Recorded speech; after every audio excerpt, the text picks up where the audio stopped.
تو یہ ہم نے پھر رسول اللہ صلی اللہ علیہ وسلم کے حج کے بارے میں آپ کے سامنے رکھا ہے تاکہ وہ ایک آپ اندازہ لگا لیں کہ یہ تھا رسول اللہ کے جو صحابہ کرام نے منتقل کیا آپ کی پوری طرح تمام آپ کی جو مومنٹ تھی حج میں اس سب کو یہاں پہ نقل کیا۔ تو جب کہتے ہیں کہ فتح مکہ کے جب سورۃ النصر نازل ہوئی تو رسول اللہ صلی اللہ علیہ وسلم کو احساس ہو گیا کہ آپ کا وقت رحلت آ گیا ہے، کہ اب یہ اللہ کا حکم آ گیا کہ سبح بحمد ربک واستغفرہ انہ کان توابا۔ بس اب لوگ بھی مسلمان ہو گئے ہیں، اب آپ بھی اللہ کی تسبیح بیان کیجئے، حمد و ثنا کیجئے۔ تو یہ اسی بات کی دلیل تھی کہ اب یہ وقت قریب آ چکا ہے۔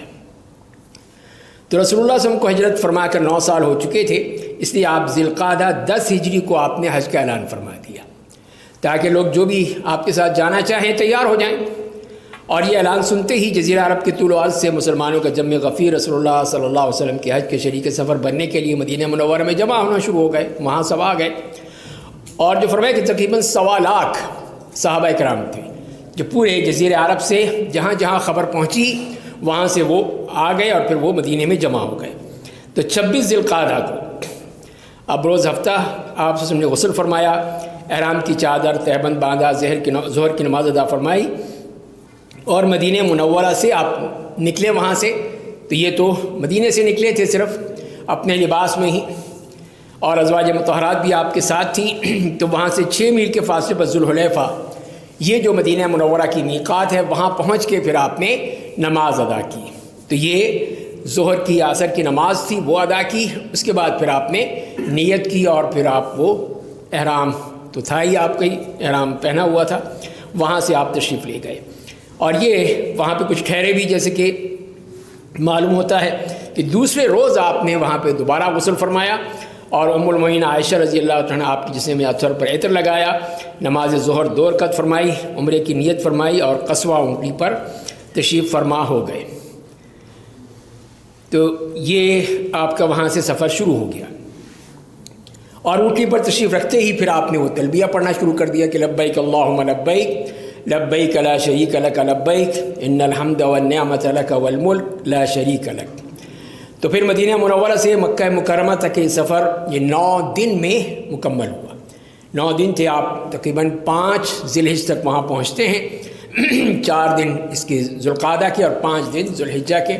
اس طرح 9 دنوں میں وہاں پہنچے، آپ نے خانہ کعبہ کی دعا فرمائی، طواف کیا۔ پھر آپ نے وہاں پہنچتے ہی پہلے اس سے پہلے آپ جو ایک جگہ ہے اب وہاں پہ آپ نے غسل فرمایا مکہ میں داخل ہونے سے پہلے، اور پھر آپ مکہ میں داخل ہوئے تھے، اور وہاں پہ آپ نے طواف کرنے کے بعد پھر مقام ابراہیم پر تشریف لائے، واتخذوا من مقام ابراہیم مصلی، اور وہاں پہ 2 رکعت نماز ادا کی جس میں سورہ کافرون اور سورہ اخلاص آپ نے تلاوت فرمائی۔ اس کے بعد ہم دیکھتے ہیں کہ آپ فارغ ہو کے سعی کے لیے تشریف لے گئے۔ 7 چکر مکمل ہونے کے بعد اعلان فرمایا کہ جن کے پاس قربانی کے جانور ہیں وہ احرام نہ کھولے، باقی مرد اپنی حجامت بنوا کے احرام کھول لیں۔ یعنی یہ اس وقت آپ نے بتایا تھا کہ جس کے پاس قربانی ہے، اس نے کہ قربانی کا لازمی ہے کہ وہ احرام کے ساتھ ہی اس کو بھی ذبح کیا جائے گا، احرام کھولا جائے گا اور اس کو ذبح کیا جائے گا، جیسے کہ 10 ذی الحجہ کے کام آپ دیکھیں گے اس میں بتایا گیا ہے۔ اسی لیے آپ نے کہا کہ جس کے پاس قربانی ہے وہ احرام ہی میں رہے، احرام نہ کھولے، اور جس کے پاس قربانی نہیں ہے وہ احرام کھول دے اور اپنے بال منڈوا کے کپڑا پہن لے۔ یہ آپ نے ان سے کہا۔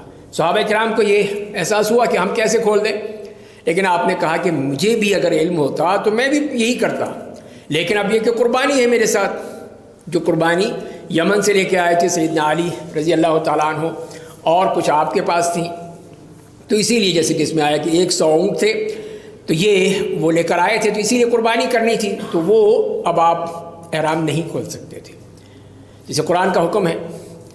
تو اسی لیے پھر آپ نے احرام نہیں کھولا، اور جو ان کے پاس قربانی نہیں تھی ان سے کہا کہ وہ اپنے احرام کھول دیں۔ اس کے بعد 8 ذی الحجہ بروز جمعرات کو آپ صبح سورج طلوع ہونے کے بعد رسول اللہ صلی اللہ علیہ وسلم منی تشریف لے گئے۔ اشراق کے بعد پھر آپ وہاں مکہ سے منی گئے، جہاں ظہر عصر مغرب عشاء اور 9 ذی الحجہ کی فجر کی نمازیں ادا فرمائیں۔ تو یہ 5 نمازیں آپ صلی اللہ علیہ وسلم نے منی میں، وہاں پہ مسجد الخیف جہاں پر ہے وہاں پہ آپ کا خیمہ تھا، وہیں پر آپ نے یہ نمازیں ادا کی تھیں۔ اور اس کے بعد وہاں پہ اور کوئی کام نہیں تھا، صرف یہی آپ نے نمازیں ادا کی۔ 9 ذی الحجہ کو جمعہ کا دن تھا، تو آپ مینا سے عرفات تشریف لے گئے۔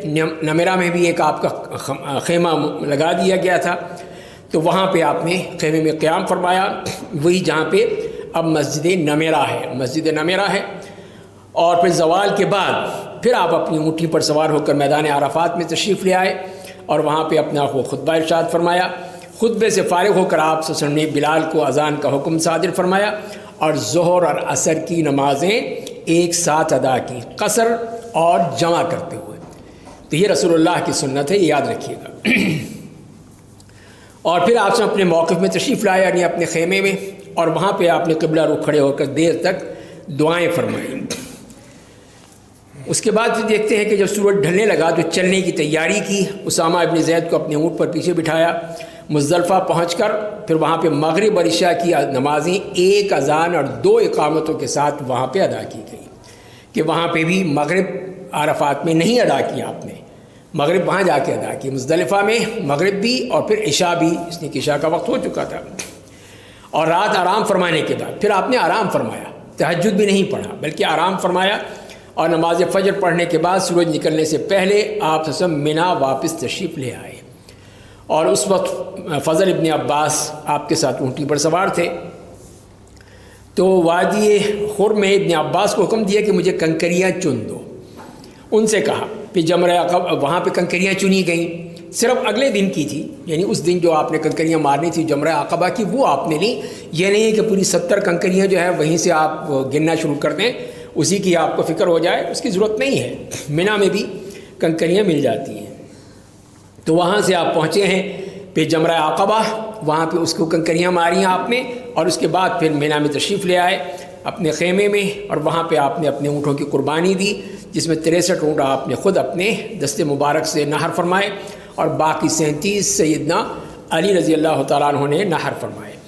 قربانی سے فارغ ہو کر اس میں اپنا سر مبارک سیدنا معمر ابن عبداللہ سے منڈوایا، ان کو کہا کہ وہ آ کے آپ کے جو بال ہیں ان کو مونڈ دیں۔ تو پھر وہی جو بال تھے اس میں سے کچھ آپ نے ابو طلحہ کو دیے، ان کی اہلیہ تھی ام سلیم، ان کو دیے، یعنی ایک تبرک رسول اللہ صلی اللہ علیہ وسلم کا جو، اور انہی سے پھر دوسرے صحابہ کرام نے، کسی نے 1 بال، کسی نے 2 بال، وہ آپ کے بال وہ لے لیے۔ اس کے بعد دیکھتے ہیں کہ آپ پھر جب وہاں پہ واپس چلے گئے مینا میں، وہیں پہ اس کے بعد پھر آپ آئے ہیں طواف زیارت کے لیے، یعنی طواف افاضہ کہتے ہیں یا زیارت کہتے ہیں اس کو، اور وہاں پہ آپ نے طواف فرمایا، اور پھر آپ نے بیر زمزم پہ جا کے زمزم پیا۔ سیدنا عباس رضی اللہ تعالیٰ عنہ نے ڈول میں پانی نکال کر پیش فرمایا، آپ نے قبلہ رو کھڑے ہو کر وہ نوش فرمایا، اور مینا واپس تشریف لے جا کر نماز ظہر ادا فرمائی تھی۔ پھر آپ واپس چلے گئے اور پھر مینا میں ہی رہے، مینا میں ہی تو ساری نمازیں جو ہیں وہ قصر پڑھتے رہے۔ اسی طرح 10 تاریخ کو، 11 کو، 12 کو، 13 کو بھی یہ آپ کا طریقہ تھا۔ اس میں ایک ہی کام تھا، وہ کنکریاں مارنے کا، کہ جتنے بھی جمرات ہیں ان کو جمرات ہی کہنا چاہیے، جیسے کہ حدیث میں آیا ہے۔ شیطان کہنا یہ صحیح نہیں ہے، اس لیے کہ عبادت ہے، ہم عبادت کر رہے ہیں اللہ کے حکم سے، یہ کوئی وہاں پہ شیطان نہیں بیٹھا ہوا، تو اسی لیے پھر وہاں پہ ہمیں یہی ہے کہ ہم آ کے اس کو عبادت سمجھتے ہوئے جمرہ کہیں۔ تو جمرۃ العقبہ، جس کو ہم نے 10 ذی الحجہ کو صرف کنکریاں مارنی ہیں، باقی 11، 12 اور اگر 13 کو رہتے ہیں تو پھر تینوں جمرات کو کنکریاں ماری جائیں گی۔ اور اسی طرح نبی کریم صلی اللہ علیہ وسلم نے زوال کے بعد مینا سے چل کر وادی محصب میں قیام فرمایا، اور وہیں رات بسر فرمائی، مکہ بھی نہیں گئے، اور وہیں سے ہی وادی محصب میں ٹھہرے۔ اور پھر سیدہ عائشہ رضی اللہ تعالیٰ عنہ نے کہا تھا کہ مجھے بھی عمرہ کرنا ہے، عمرہ نہیں کر سکی تھی وہ، تو اسی لیے پھر آپ نے ان کا انتظار کیا کہ وہ تشریف لے گئیں اپنے بھائی کے ساتھ تنعیم، وہاں سے احرام باندھ کے آئیں اور انہیں عمرہ کیا، اور پھر نبی کریم صلی اللہ علیہ وسلم نکل رہے تھے، اس وقت وہ وہاں پہ پہنچ گئیں، اور پھر آپ کے ساتھ ہی وہ مدینہ فجر کے بعد مدینہ منورہ تشریف لے گئے۔ تو یہ ہے وہ رسول اللہ کا حج، جو آپ سب سے فرمایا کہ یہ ہے وہ طریقے جو ہم مین اس کے جو آئٹمز ہیں وہ آپ دیکھ رہے ہیں، اس کے مطابق ہی ہمیں کرنا ہے، اس کے علاوہ جو کرنا ہے وہ پھر سنت کی خلاف ورزی ہو جائے گی۔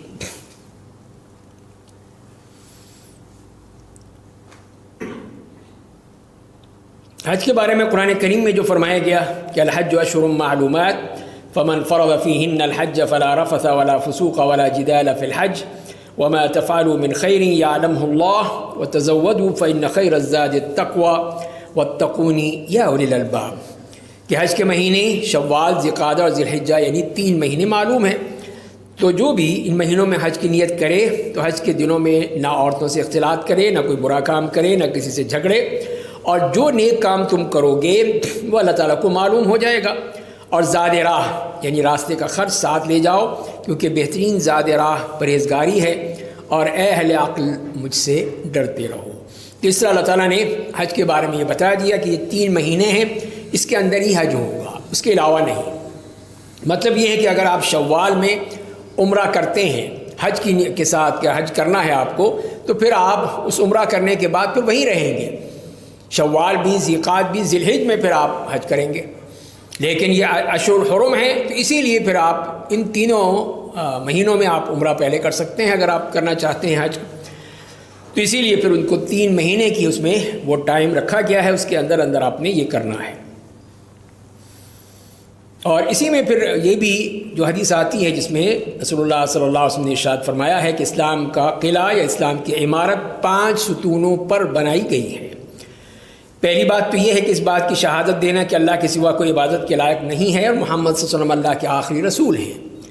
دوسری نماز، تیسری روزہ، چوتھی زکوٰۃ اور 5واں حج ہے. اور حج کے لیے فرمایا کہ جو بھی اس کے لیے استطاعت رکھتا ہے. تو یہ حج ایک رکن ہے اسلام کا. اگر اسلام کا یہ رکن ہی پورا نہیں ہوگا تو آپ کا اسلام کیسے مکمل ہوگا؟ اس کے لازمی ہے کہ حج جو استطاعت رکھتا ہے کہ وہ حج کرے، اگر نہیں کرے گا تو اس پہ بہت سخت وعید ہے. اور پھر سیدہ عائشہ رضی اللہ تعالیٰ عنہ کا یہ بھی فرمان ہے جو رسول اللہ صلی اللہ علیہ وسلم نے فرمایا کہ عرفہ کے علاوہ کوئی دن ایسا نہیں ہے جس میں اللہ تعالیٰ کثرت سے بندوں کو آگ سے آزاد کرے. اس اللہ تعالیٰ نے اپنے بندوں کو بہت قریب، اس دن اللہ تعالیٰ اپنے بندوں کے بہت قریب ہوتا ہے اور فرشتوں کے سامنے ان حاجیوں کی وجہ سے فخر کرتا ہے اور فرشتوں سے پوچھتا ہے ذرا بتاؤ تو یہ لوگ مجھ سے کیا چاہتے ہیں. یہ دیکھیے پہ اللہ تعالیٰ فخر فرماتے ہیں کہ یہ دیکھو میرے بندے آئے ہیں، کس طرح وہ پراگندہ حال ہیں، غبار آلود ہیں اور 2 چادروں میں ملبوس ہیں، یہ کیا چاہتے ہیں. تو یہی ہے کہ اللہ تعالیٰ کی رحمت وہاں پہ 2 چند ہو جاتی ہیں. اور ایک اور حدیث میں یہ بھی آیا کہ رسول اللہ صلی اللہ علیہ وسلم سے سوال کیا گیا کون سا عمل سب سے افضل ہے، تو آپ نے فرمایا کہ اللہ اور اس کے رسول پر ایمان لانا. کہا گیا اس کے بعد فرمایا کہ اللہ کی راہ میں جہاد کرنا. اس کے بعد تو آپ نے فرمایا کہ حج مقبول یا حج مبرور، وہ حج کہ جو واقعی اللہ تعالیٰ کے یہاں قبولیت کا درجہ پا لے، اس کو پھر حج مبرور کہا گیا ہے. اور اس کے بعد یہ حدیث بھی آتی ہے، سیدہ عائشہ رضی اللہ تعالیٰ عنہ کی روایت ہے کہ رسول اللہ صلی اللہ علیہ وسلم نے فرمایا کہ یا رسول اللہ ہمیں معلوم ہے کہ جہاد سب سے زیادہ افضل عمل ہے، کیا ہم جہاد نہ کریں؟ یعنی خواتین کی طرف سے سوال آ گیا، کیا ہم بھی جہاد کریں کہ نہ کریں؟ تو آپ نے فرمایا کہ نہیں، تمہارے لیے وہ جہاد نہیں ہے، عمدہ ترین جہاد حج مبرور ہے. یعنی تم عورتوں کے لیے یہ حج ہی کافی ہے، اس میں جو مشقت ہوگی، پریشانی ہوگی، وہ تمہارے لیے کافی ہے، تم وہی تمہارا جہاد بھی ہے. اور ایک اور حدیث میں جس میں آتا ہے کہ جس نے اللہ تعالیٰ کے لیے رضا کے لیے حج کیا اور اس دوران کوئی بیہودہ بات گناہ نہیں کیا، وہ حج کر کے اس دن کی طرح گناہوں سے پاک لوٹے گا جس دن اس کی ماں نے اسے گناہوں سے پاک جنا تھا. کہ جس طرح وہ اس دنیا میں آیا تھا بالکل پاک صاف تھا، کوئی گناہ نہیں تھا اس پر، اسی طرح وہ حج کے بعد بالکل پاک صاف ہو جائے گا.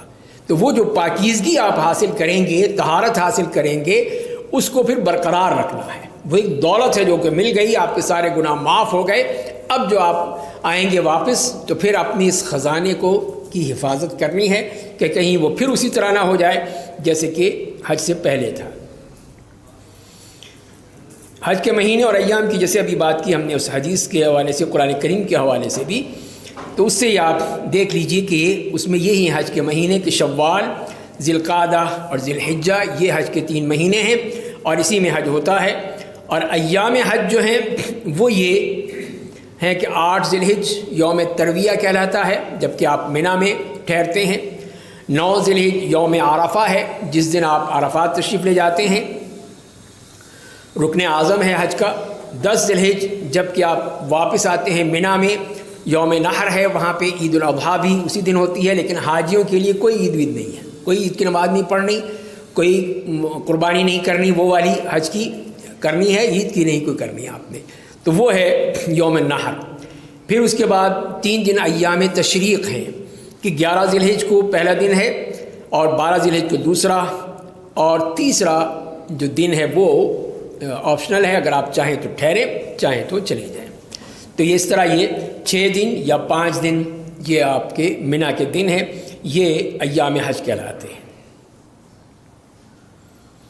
اس کے بعد ایک اہم چیز جو ہمیں جاننی چاہیے وہ ایک تو میقات سے مراد یہ ہے کہ وقت، کسی چیز کی لمیٹیشن جو بتا دی گئی ہے وہ 2 طرح کی ہے، ایک تو زمانے کے لحاظ سے، وقت کے لحاظ سے، اور دوسری مقام یا مکانی لحاظ سے، دونوں طرح ہے۔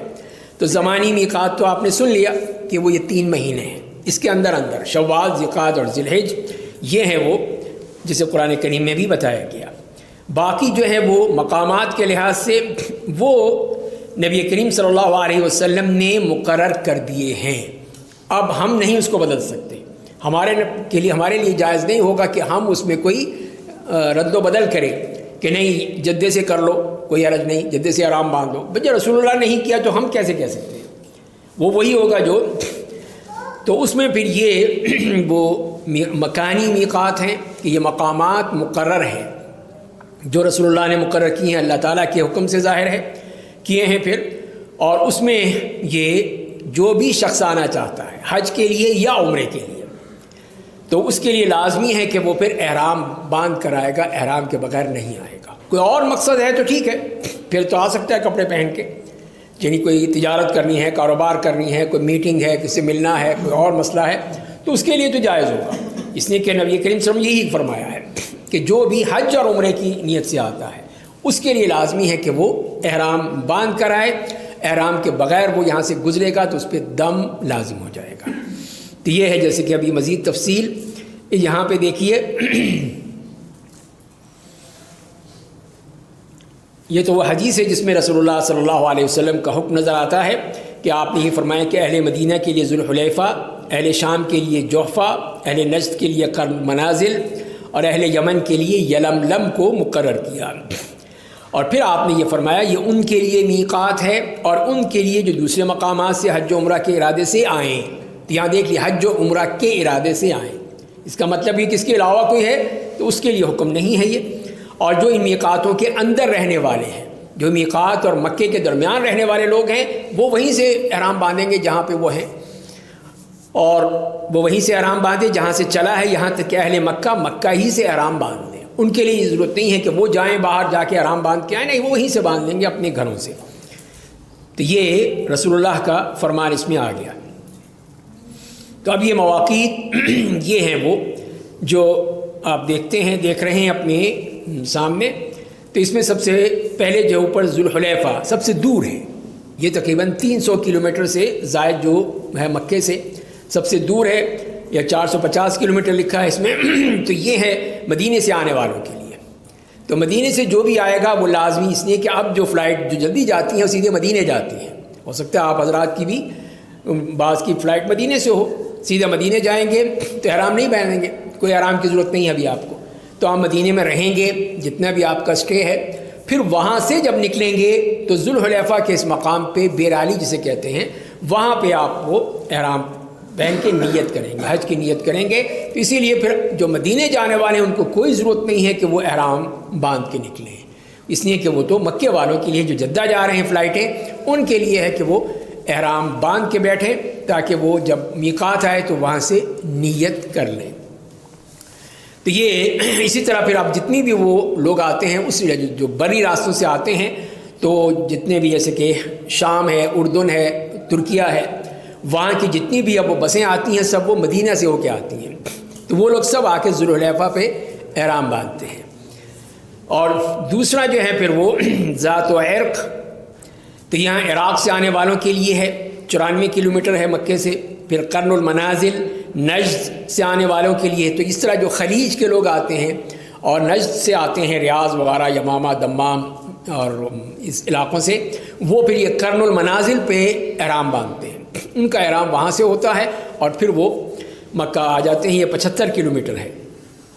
اور یہ یلملم جو پاکستان، انڈیا، متحدہ عرب امارات، یمن سے آنے والوں کے لیے مکہ سے جنوب کی جانب 92 کلومیٹر ہے. تو وہ اصل علاقہ تو یلملم یمن میں ہے، لیکن اس کی جو محاذات میں اس کی جو اسی سیدھ میں جو بھی آئے گا وہ وہیں سے گزرے گا تو اس کو احرام باندھنا ہوگا.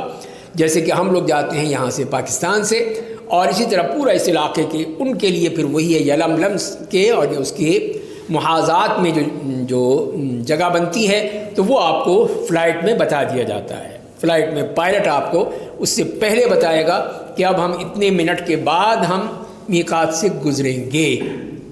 تو پھر آپ نے نیت کرنی ہے، یہ یاد رکھیے گا.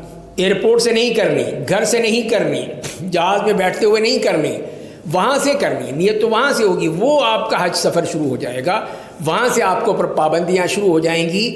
آپ اس سے پہلے آپ نے احرام باندھا ہے یا اس کو بدل سکتے ہیں، اس کو جو چاہیں کر لیں. وہ تو کپڑے بدلے ہیں آپ نے صرف، وہ آپ کا حج نہیں شروع ہوا تھا. جب آپ نے ایئرپورٹ پہ کپڑے بدلے تھے یا گھر سے پہن کے گئے تھے تو وہ آپ کا حج نہیں شروع ہوا تھا، یہ یاد رکھیں. وہیں سے لوگ دیا لبیک اللہم لبیک شروع کر دیا. بھائی اس کی ویسے پڑھ لیں ٹھیک ہے، لیکن نیت آپ کی وہیں سے ہوگی جو میقات ہے جہاں سے آپ کو حکم دیا گیا ہے. تو یہ یلملم ہے جہاں پہ اس طرح جحفہ ہے، یہ 183 کلومیٹر ہے مکے سے. تو وہاں پہ بھی جو اس علاقے سے آئیں یا اس طرف سے آئیں، امریکہ، یورپ، شام، یا وہ جو بندرگاہ ہے وہاں کی یمبو کی بندرگاہ، وہاں پہ جو حاجی آئیں گے بائی سی تو وہ وہاں سے جب آئیں گے تو اس سے گزریں گے. تو یہ ہیں وہ میقات، مواقیت جو کہ جیسے میں نے عرض کیا کہ رسول اللہ کی طرف سے باقاعدہ طے شدہ ہیں، ان میں رد و بدل نہیں کیا جا سکتا.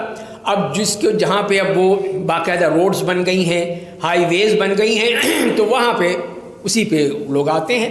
جہاں نہیں ہیں ان پہ لوگ نہیں جاتے، یا وہاں سے آنا ممکن نہیں ہے، یا وہ آتے نہیں وہاں سے. تو اس میں جو اصل ہے ذوالحلیفہ ہے، پھر قرن المنازل ہے، یلملم ہے. تین وہ ہے جہاں پہ پوری ٹریفک موجود ہے. تو جو بھی وہاں سے گزرے گا وہ پھر احرام باندھ کر ہی گزرے گا. حج کی اقسام تو وہ تین طرح کا حج ہے. ایک تو حج تمتع ہے، اور وہ کیا ہے کہ حج الگ عمرہ الگ، اس کے بارے میں ابھی بات کریں گے اگلے سلائیڈ میں. اور دوسرا ہے حج قران، یہ ہے کہ حج اور عمرہ دونوں اکٹھے ہیں ایک ہی احرام میں ہی آپ دونوں عمل کریں گے. مطلب کہ ایک ہی نیت سے آپ کہیں گے تو پھر یہ دونوں حج عمرہ ہوگا پھر، اور حج ہوگا، احرام نہیں کھولیں گے. احرام وہی 10 ذی الحجہ کو کھولا جائے گا. تیسرا وہ ہے حج افراد، جس میں صرف حج کی نیت کی جاتی ہے، عمرہ نہیں ہوتا ہے. یہ تین طرح کا حج ہے جسے ہمیں دیا گیا ہے مسلمانوں کو. وہ اپنی آسانی کے مطابق وہ نیت اس کے مطابق کر سکتے ہیں. اور اس کی تفصیل یہ ہے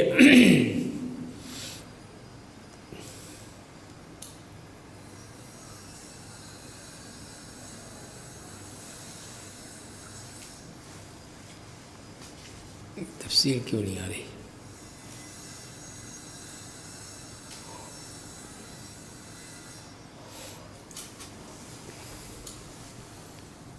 کیا وجہ ہے کہ رک کیوں گیا؟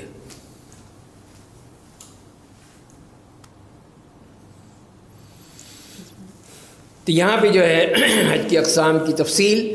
تو حج تمتع پہلے ہم دیکھتے ہیں کہ جس میں عازمین حج جو ہیں وہ ان 3 مہینوں میں شوال، ذوالقعدہ، ذی الحجہ، اس میں وہ احرام، عمرے کا احرام باندھ لیں، اور مکمل عمرہ کرنے کے بعد اپنے بال بالکل منڈا لیں یا چھوٹے کر لیں، بہتر ہے کہ چھوٹے کر لیں، اور پھر احرام کھول دیں گے. احرام کھول کے کپڑے پہن لیں گے تو ان کو یہ آسانی ہے. اور اس کے بعد پھر وہ احرام باندھیں گے 8 ذی الحجہ کو. 8 ذی الحجہ کو جب وہ حج کے لیے جائیں گے تو اس وقت تک وہ، اگر وہ مکے میں رہیں تو ٹھیک ہے، کوئی مسئلہ نہیں ہے.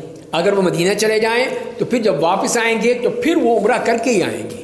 اس لیے کہ وہ جو تسلسل تھا وہ باقی نہیں رہا کہ عمرے میں آپ نکل گئے، حدود حرم سے باہر نکل گئے، مدینہ چلے گئے. اب جب واپس آئیں گے تو آپ پھر دوبارہ عمرہ کریں گے. یہی آپ کا عمرہ جو ہے یہ کاؤنٹ ہوگا اسی میں، حج میں. تو وہ اس کے بعد پھر آپ کہیں نہیں جائیں گے، وہیں رہیں گے مکے میں. اور پھر 8 ذی الحجہ کو جائیں گے منی. اور اس طریقے حج میں عازم حج کے ذمے قربانی بھی ہوتی ہے. وہاں پہ قربانی آپ کے لازمی ہے، جیسے قرآن کریم نے ذکر کیا ہے کہ قربانی کرے گا. اگر نہیں کر سکتا ہے تو پھر 10 دن کے روزے رکھے گا. جس میں سے 3 روزے وہاں حج میں اور 7 روزے گھر جا کر. تلک عشرۃ کاملہ، 10 روزے اس کے اوپر ہیں. تو لہذا اس سے معلوم یہ ہوا کہ حج تمتع میں یہ قربانی ضروری ہے. نہیں ہے تو پھر یہ روزوں کا آپشن دیا گیا ہے. اس کے بعد جو حج قران ہے، جیسے میں نے بتایا کہ وہ دونوں اکٹھے ہیں. تو اس میں یہی کہ دونوں ایک ہی احرام میں کیے جاتے ہیں کہ عمرہ کرنے کے بعد پھر احرام نہیں کھولا جاتا، بلکہ وہ اسی طرح رہتے ہیں اسی احرام میں ہی. یہ اس وقت ہو سکتا ہے جب کہ آپ کی فلائٹ جو ہیں بالکل ہی کلوز ہو، حج کے جو ٹائم ہے اس سے بہت ہی قریب ہیں، تو ٹھیک ہے پھر آپ کر لیجیے، کوئی حرج نہیں ہے. قران اس زمانے میں تو یہ ہوتا تھا کہ قربانیاں ساتھ ہوتی تھیں، اور وہ جیسے کہ رسول اللہ نے کیا کہ آپ نے احرام نہیں کھولا، یہی کہا کہ میرے ساتھ تو میری قربانی ہے تو میں کیسے احرام کھول سکتا ہوں. تو باقی صحابہ کو کہا کہ جنہوں کے پاس قربانی نہیں ہے وہ احرام کھول دیں. لیکن اب ظاہر ہے وہ مسئلہ نہیں ہے قربانیوں والا تو اب تو یہی ہے کہ آپ کی مرضی پر ہے. اگر اور خاص طور پہ اگر آپ کو یہ فلائٹ ایسی ملتی ہے کہ بالکل حج کے قریب جدہ جاتے ہیں اور چند دن باقی ہیں حج میں، تو آپ عمرہ کر کے یہ کر سکتے ہیں کہ آپ احرام نہ کھولیں. دقت تو ہوگی تھوڑی سی، اس لیے کہ پابندیاں ہیں احرام کی. اگر آپ کھول دیں تو کوئی حرج نہیں ہے، بڑی اچھی بات ہے. آپ نے تمتع کو پسند فرمایا کہ اگر مجھے یہ پہلے پتہ چل جاتا یا ہوتا تو میں تمتع ہی کرتا، میں قربانیاں نہ لے کے آتا ساتھ میں. لیکن اب قربانی لے آیا ہوں تو اب میں تمتع نہیں کر سکتا. تو یہاں پر بھی یہ ہے کہ اس طریقے حج میں صرف ایک صحیح کی جاتی ہیں، یا طواف قدوم کے بعد یا طواف افاضہ کے بعد. اور قربانی بھی ہے اس میں کہ قربانی بھی دے گا، قربانی وہ کرے گا حاجی. اور اگر استطاعت نہیں ہے تو وہی معاملہ ہوگا کہ 10 روزوں اس کو دینے پڑیں گے. اور تیسرا جو کسی قسم حج افراد کہ اس میں عازمین حج صرف حج کا احرام باندھیں گے کیونکہ اس میں عمرہ نہیں ہوتا. تو یہ خاص طور پہ مکے والوں کے لیے آسانی ہے کہ ان کے لیے عمرے کی پابندی نہیں ہے کہ وہ عمرہ کریں، وہ سیدھے پھر وہ چلے جائیں گے اس میں مکے سے مینا چلے جائیں گے اور مینا جا کے وہ حج کریں گے 8 ذی الحجہ سے لے کے 12 یا 13 تک، اور اس کے بعد ان کا حج مکمل ہو جائے گا. اس طریقے حج میں بھی صرف ایک صحیح کی جاتی ہے، یا تو طواف قدوم کے بعد یا طواف افاضہ کے بعد. عمرہ تو ہے ہی نہیں ان کا، تو طواف قدوم بھی نہیں ہوگا، وہ تو سیدھے مینا جائیں گے. تو طواف افاضہ کریں گے، اس میں وہ اپنی سعی کر لیں گے. اور اس میں قربانی نہیں ہے، قربانی اس قسم میں نہیں ہے. وہ صرف 2 ہی میں ہے، حج تمتع میں اور حج قران میں.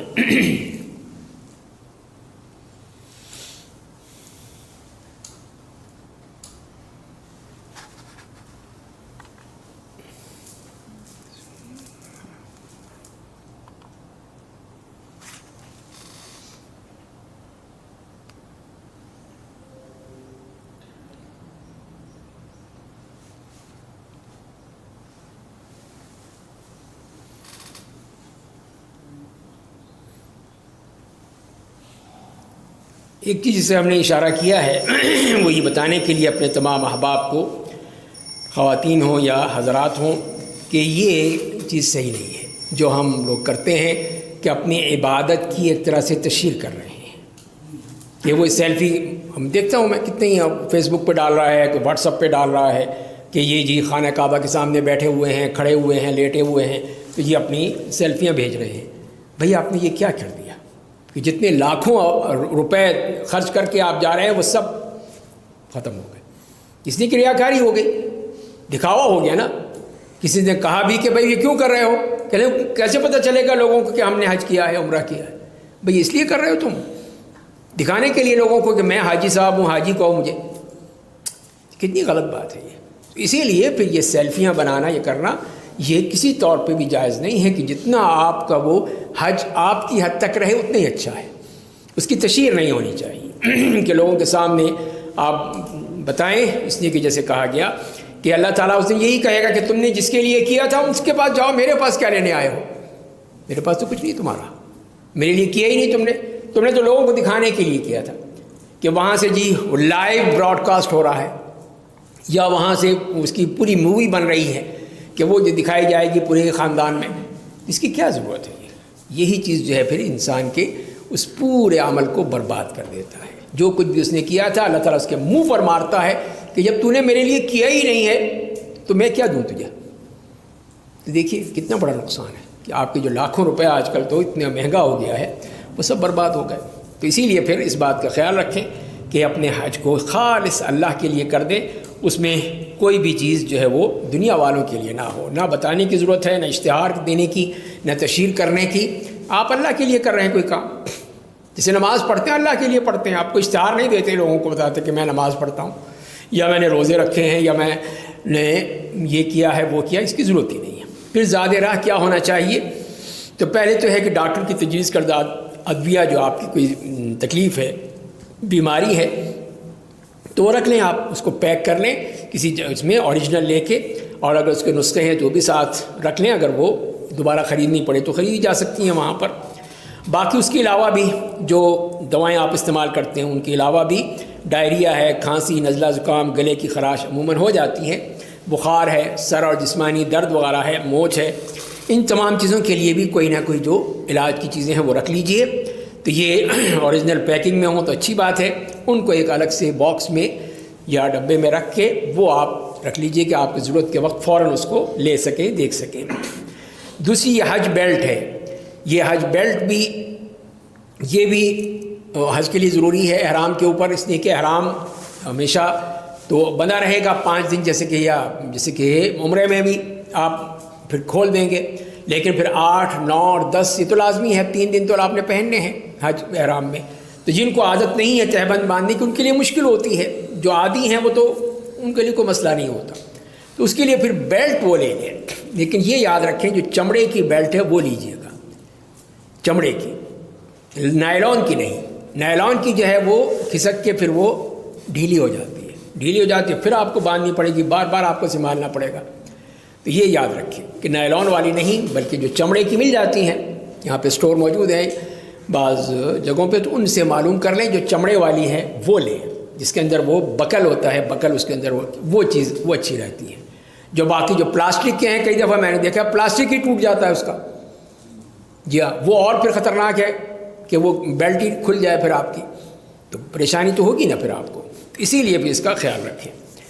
دوسری چیز ہے کہ چپل، عموماً یہ مشہور ہے کہ یہ کینچی چپل. بھئی کینچی چپل تو نبی کریم سے نہیں کہا تھا کہ کینچی چپل ہی پہنو، کوئی احرام کا حصہ نہیں ہے وہ کہ احرام کے ساتھ وہ بھی لازمی ہے. لیکن آپ جائیں کسی بھی دکان پہ تو وہ کہے گا یہ چپل بھی لے لو، وہ تو انتہائی خطرناک ہے. جسے میں نے خود دیکھا ہے کہ ذرا سا آپ چل رہے ہیں، پیچھے سے کسی کا پاؤں پڑ گیا اور آپ کو منہ کے بل گریں گے آگے جا کے پوری طرح، اور وہاں پہ ازدحام ہو، رش ہو، اس میں آدمی گر جائے تو اٹھنا مشکل ہوتا ہے، اس کا اٹھ نہیں سکتا پھر وہ، یہ حالات ہوتے ہیں. تو اس لیے کسی صورت بھی کینچی والے یا اس طرح کے چپل مت لے کے جائیں، نہ پہنے جائیں. یہ جو آپ کے سامنے ہے یہ آرام دہ چپل ہیں، مردوں کے لیے بھی خواتین کے لیے بھی. اس میں آسانی رہتی ہے، اس لیے کہ گرپ ہے، اس میں گرپ ہے، آپ کے پاؤں کو وہ یہ چپل پکڑے رہے گا، اور شرعی طور پہ بھی جائز ہے. اور شرعی طور پر کیا ہے اس کی جو یہاں پر کنڈیشن ہے وہ یہ ہے کہ آپ کے جو ٹخنے کی ہڈی ہے وہ ننگی رہنی چاہیے، ٹخنے کی ہڈی.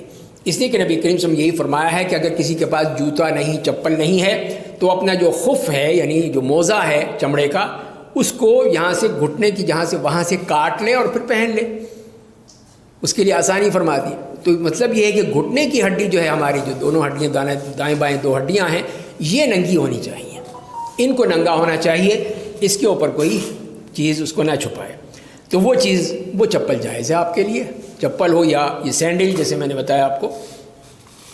اس احرام کے تولیے 1 سے زائد سیٹ ساتھ رکھیں. ایک تو آپ نے پہنا ہوا ہے لیکن کہیں میلا ہو گیا، پھٹ گیا، خراب ہو گیا، بدل سکتے ہیں، کوئی حرج نہیں ہے اس میں کسی قسم کا. کہ اس لیے کہ حج اس میں آپ کی نیت کا ہے، احرام کا حج تو نہیں ہے. تو احرام اگر بدلنا چاہیں بدل لیجئے، میلا ہو گیا، خراب ہو گیا، کوئی نجاست لگ گئی، پھٹ گیا، سفر میں ہو جاتے ہیں ایسی چیزیں، تو اس کے لیے آپ ایک احرام اپنا ایک جوڑا ساتھ رکھیں ایڈیشنل، وہ پہن لیں.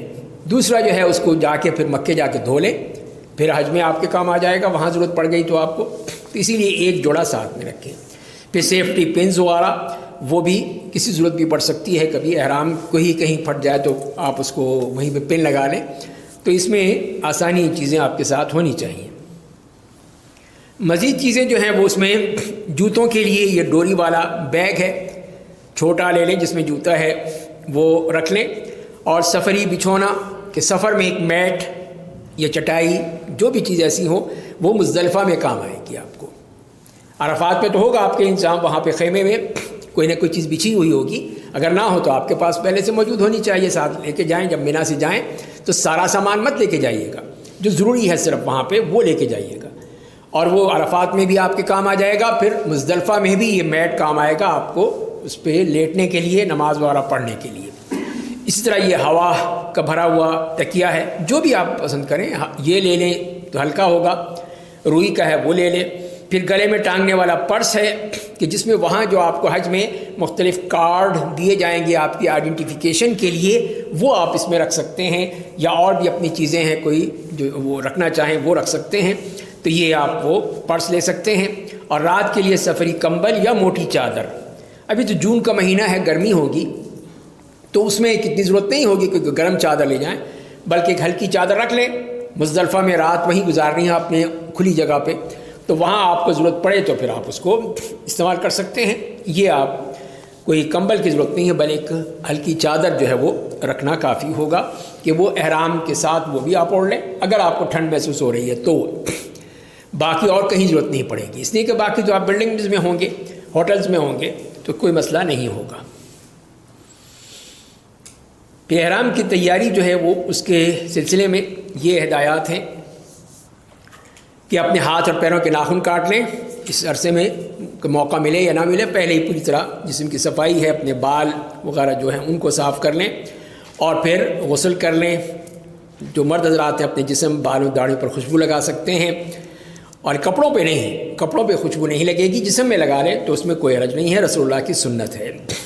اور اس کے بعد پھر 2 چادریں احرام کی پہنیں گے، ایک تہبند کی طرح اور ایک اوپر جسم پر، باقی کوئی چیز نہیں پہن سکتے آپ، نیچے اندر کوئی انڈر ویئر پہننا ہے، بنیان پہننا ہے یا کوئی کچھ نہ، تو وہ نہیں ہے، الا یہ کہ بہت ہی کوئی ضرورت ہو، کسی قسم کی کوئی بیماری ہو، تکلیف ہو، وہ ایک الگ چیز ہے، لیکن عمومی طور پر آپ کوئی چیز نہیں پہنیں گے۔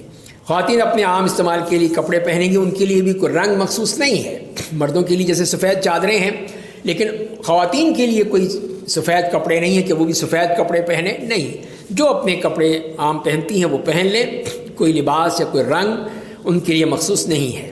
اپنے چہرہ اور اپنے ہاتھوں کو کھلا چھوڑیں گی، لیکن جہاں پہ غیر محرم لوگ آئیں وہاں پہ وہ اپنے چہرے کو ڈھانپ سکتی ہیں۔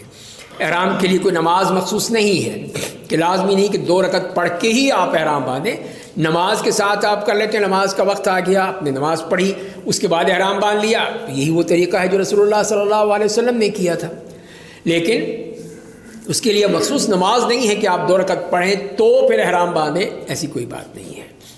اور پھر حج عمرہ کی نیت کے ساتھ ہی آپ پھر وہ تلبیہ پڑھنا شروع کریں گے، جیسے میں نے عرض کیا کہ جب وہ آپ کو بتایا جائے گا پائلٹ کی طرف سے کہ ہم میقات سے گزر رہے ہیں، تو اس وقت پھر آپ کہیں گے لبیک حجۃ اور لبیک عمرۃ اور لبیک اللہم لبیک، پھر یہ آپ کی تلبیہ شروع ہو جائے گا وہاں سے، اس پوائنٹ سے، ایئرپورٹ سے نہیں، وہاں اس پوائنٹ سے پھر آپ کا تلبیہ شروع ہوگا کہ لبیک اللہم لبیک۔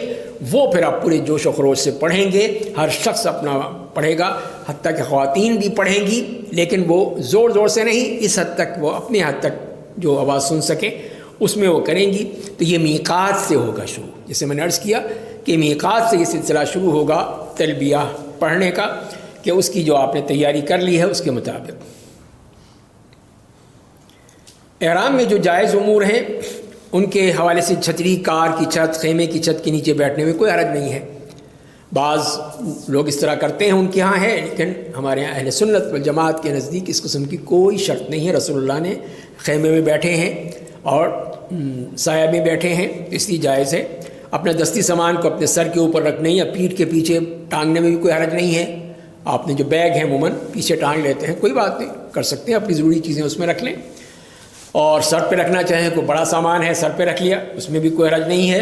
انگوٹھی ہے، گھڑی ہے، تو وہ اس کے پہننے میں کوئی حرج نہیں ہے۔ اس طرح وہ چپل، سینڈل پہننا، جیسے ابھی ہم نے بات کی، اس طرح کا چپل وہ پہنے، اس میں کوئی حرج نہیں ہے۔ اس میں آپ کے ٹخنوں کی ہڈی جو ہے وہ بھی ننگی ہے۔ چشمہ یا کانٹیکٹ لینسز کے استعمال میں بھی کوئی حرج نہیں ہے۔ اور خوشبو والا صابن، اس کو بھی استعمال نہیں کرنا چاہیے، اس لیے کہ خوشبو جائز نہیں ہے محرم کے لیے۔ احرام کی حالت میں آپ خوشبو کا استعمال نہیں کر سکتے ہیں، تو اسی لیے پھر صابن، تیل، لوشن یا اور کوئی چیز ایسی ہو، شیمپو، تو وہ چیزیں آپ استعمال نہیں کریں گے جس میں خوشبو ہے. بغیر خوشبو کی چیز ہے تو وہ آپ استعمال کر سکتے ہیں، لیکن بغیر خوشبو کی ہونی چاہیے. اس طرح یہ بھی ہے کہ اپنا سر اور جسم صاف کرنا بھی جائز ہے، کوئی حرج نہیں ہے.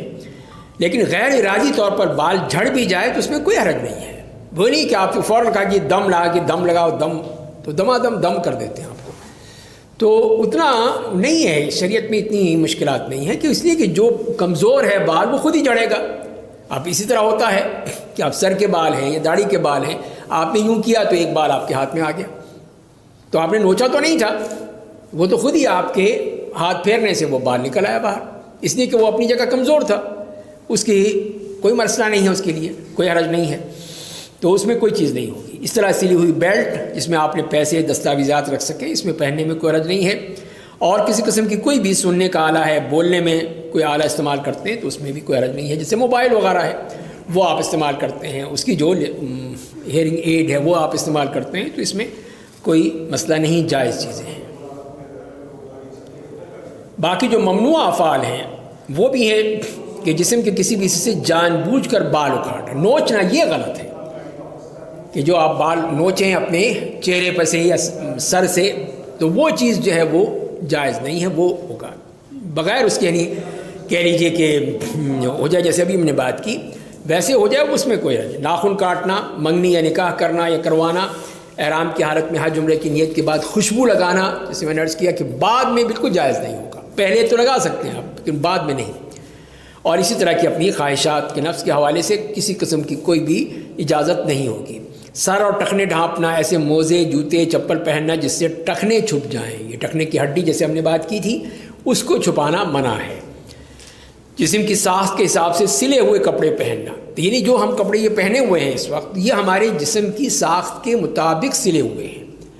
اب اگر کسی کے کوئی چادر ہے وہ سلی ہوئی ہے کنارے سے تو یہ اس میں کوئی حرج نہیں ہے، وہ اس کی جسم کے مطابق تو نہیں سلی ہوئی، وہ تو یہ کہ چادر اس کے کنارے سی دیے گئے، جیسے گرم چادر آپ کو لے لیتے ہیں تو اس کے کنارے سلے ہوئے ہیں تو کوئی حرج نہیں ہے.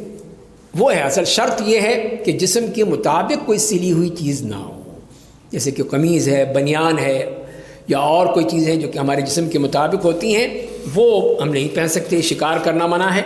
خواتین اپنے عام استعمال کے کپڑے پہنیں گی، ان کے لیے کوئی لباس یا رنگ نہیں ہے. دستانے پہننا وہ جائز نہیں ہے ان کے لیے.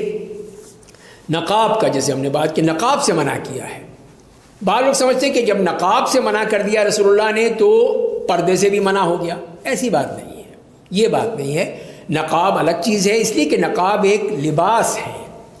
جیسے کہ ہاتھ کے وہ گلوز ہیں، پاؤں کے وہ جرابیں ہیں، موزے ہیں، ساکس ہیں، تو یہ لباس ہیں اس کے، تو ہمیں اس سے منع کیا. آپ نے یہی فرمایا کہ وہ دستانے نہیں پہنے گی، نقاب نہیں پہنے گی.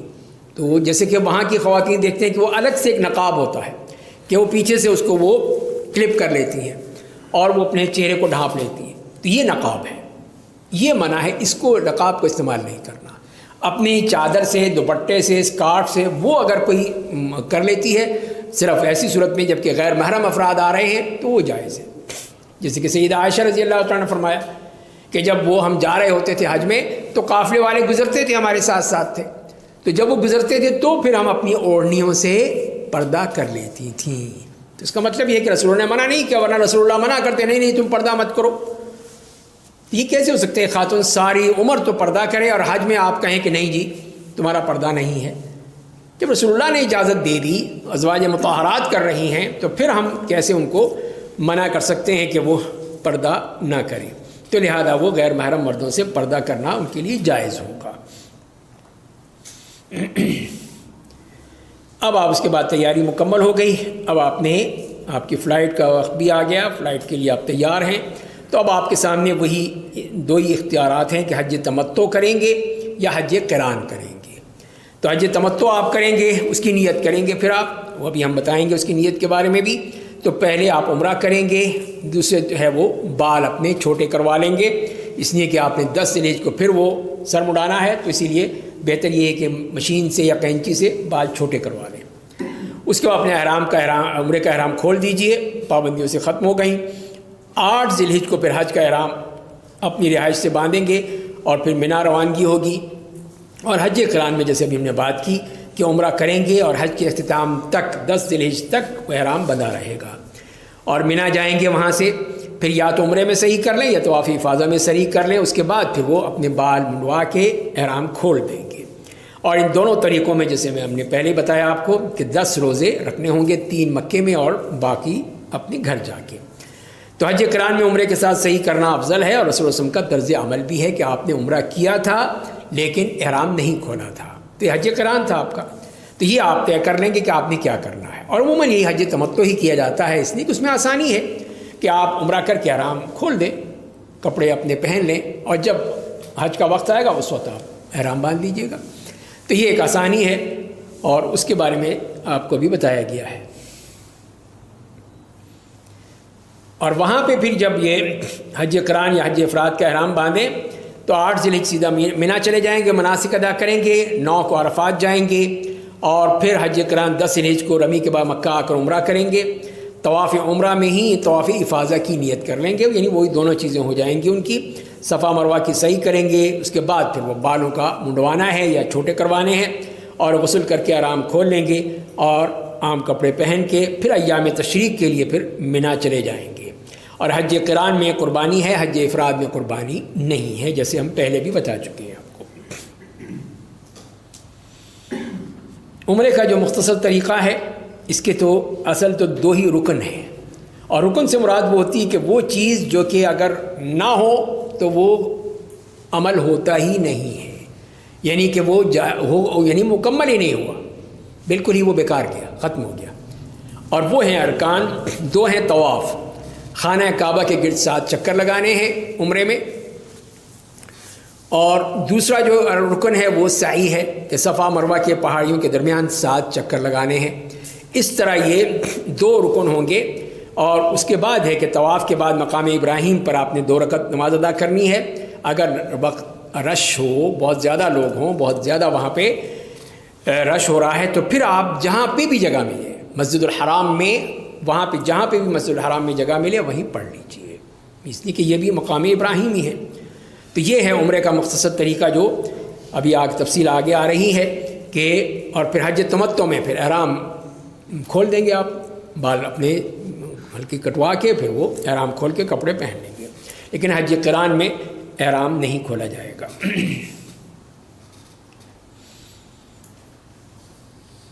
تو عمرے کے لیے جیسے کہ احرام باندھنے کے بعد عمرے کی نیت کرنا، نیت کے الفاظ صرف یہ ہیں، لبیک اللہم عمرتن، اللہم لبیک عمرتن، بس کوئی لمبی چوڑی نیتیں نہیں ہیں جو آدمی یاد بھی نہ کر سکے، لکھی ہوئی ہوتی ہیں 1-1 سطر کی، 2-2 سطروں کی، جبکہ یہ اتنی ہے کہ لبیک اللہم عمرتن، کہ اللہ میں عمرے کی نیت کرتا ہوں یا عمرے کے لیے میں حاضر ہوں، بس کافی ہے۔ اور اس کے بعد جیسے ابھی ہم نے بات کی کہ طواف کرنا ہے اور صحیح کرنی ہے، دونوں چیزیں جو ہیں وہ عمرے کے ارکان ہیں، اور انہی ارکان سے ہی پھر وہ عمرہ پورا ہوگا، اور کوئی رکن رہ جائے تو عمرہ باطل ہوگا، وہ عمرہ مکمل نہیں ہوگا۔ عمرے کے جو واجبات ہیں وہ یہ ہیں کہ میقات پر یا اس سے پہلے احرام باندھنا، یہ واجبات میں سے ہے۔ واجب کا مطلب یہ ہوتا ہے کہ یہ چیزیں جو ہیں وہ لازمی ہیں، کمپلسری ہیں، لیکن اگر یہ رہ جائے تو اس کو دم دے کے اس کو جائز کیا جا سکتا ہے، دم دیا جا سکتا ہے۔ رکن جو ہے اس میں دم نہیں ہوتا، وہ لازمی وہی کرنا ہوگا۔ اور دوسرا جو واجب ہے وہ یہ ہے کہ سر منڈوانا یا بال ترشوانا، تو یہ بھی یہ ہے کہ اس کے بعد جب تک کہ آپ بال نہیں ترشوائیں گے یا نہیں منڈوائیں گے، آپ کا عمرہ مکمل نہیں ہوگا، پابندیوں سے نہیں نکلیں گے، پابندیاں برقرار رہیں گی۔ اگر آپ نے کوئی خلاف ورزی کی تو پھر آپ گناہ گار بھی ہوں گے اور دم بھی دینا پڑے گا۔ تو اسی لیے پھر جہاں بتایا گیا اگر عمرے کا کوئی واجب رہ جائے تو فدیے میں قربانی کرنی پڑتی ہے، یا 6 مساکین کو کھانا کھلانا ہوتا ہے، یا 3 روزے رکھنے ہوتے ہیں، یہ اس کا کفارہ اس طرح ہوگا۔ تو لیکن وہ مکے کی حدود میں ہی دیا جائے گا، یہ نہیں ہے کہ آپ گھر آ کے یہ قربانی کر دیں، نہیں، وہیں پر ہی کرنا ہوگا، مکے کی حدود میں ہی۔ اگر کوئی اس طرح کی غلطی ہو جائے تو اس کا فدیہ وہی دیا جائے گا۔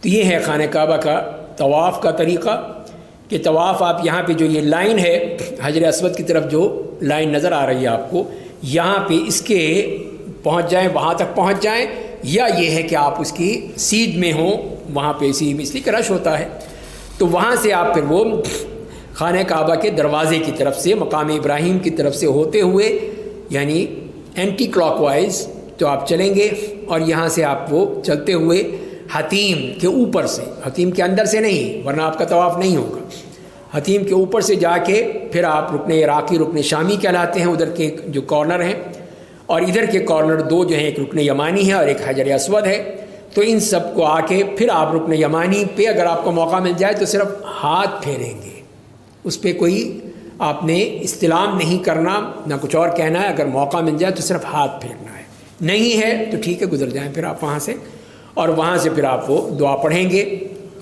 ربنا آتنا فی الدنیا حسنہ وفی الآخرۃ حسنہ وقنا عذاب النار، یہ دعا پڑھی جائے گی، اور حجر اسود تک آپ کا ایک چکر مکمل ہو جائے گا، تو ایک چکر مکمل ہو گیا، اور پھر وہاں سے دوسرا چکر شروع کر دیں گے، اس طرح یہ 7 چکر لگائیں گے خانہ کعبہ کے، تو یہ آپ کا طواف مکمل ہو جائے گا، اور پھر آپ جا کے مقام ابراہیم کے پاس جا کے 2 رکعت نماز پڑھیں گے۔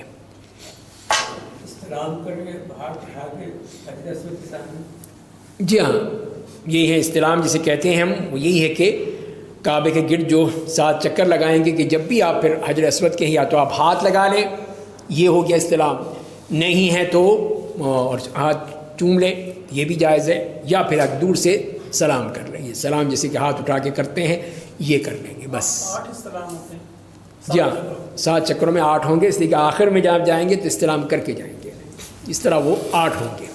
یعنی استلام دونوں ہاتھوں سے ہے؟ ایک سے بھی کر سکتے ہیں، استلام ہی کرنا ہے نا، کوئی سلام تو نہیں کرنا، یا سلامی نہیں دینی اس کو آپ نے، صرف وہ استلام ہی کرنا ہے آپ نے، تو ایک ہاتھ سے کر لیں تو وہ بھی جائز ہے۔ کیا ہے استلام کا مطلب کیا ہے اس کا؟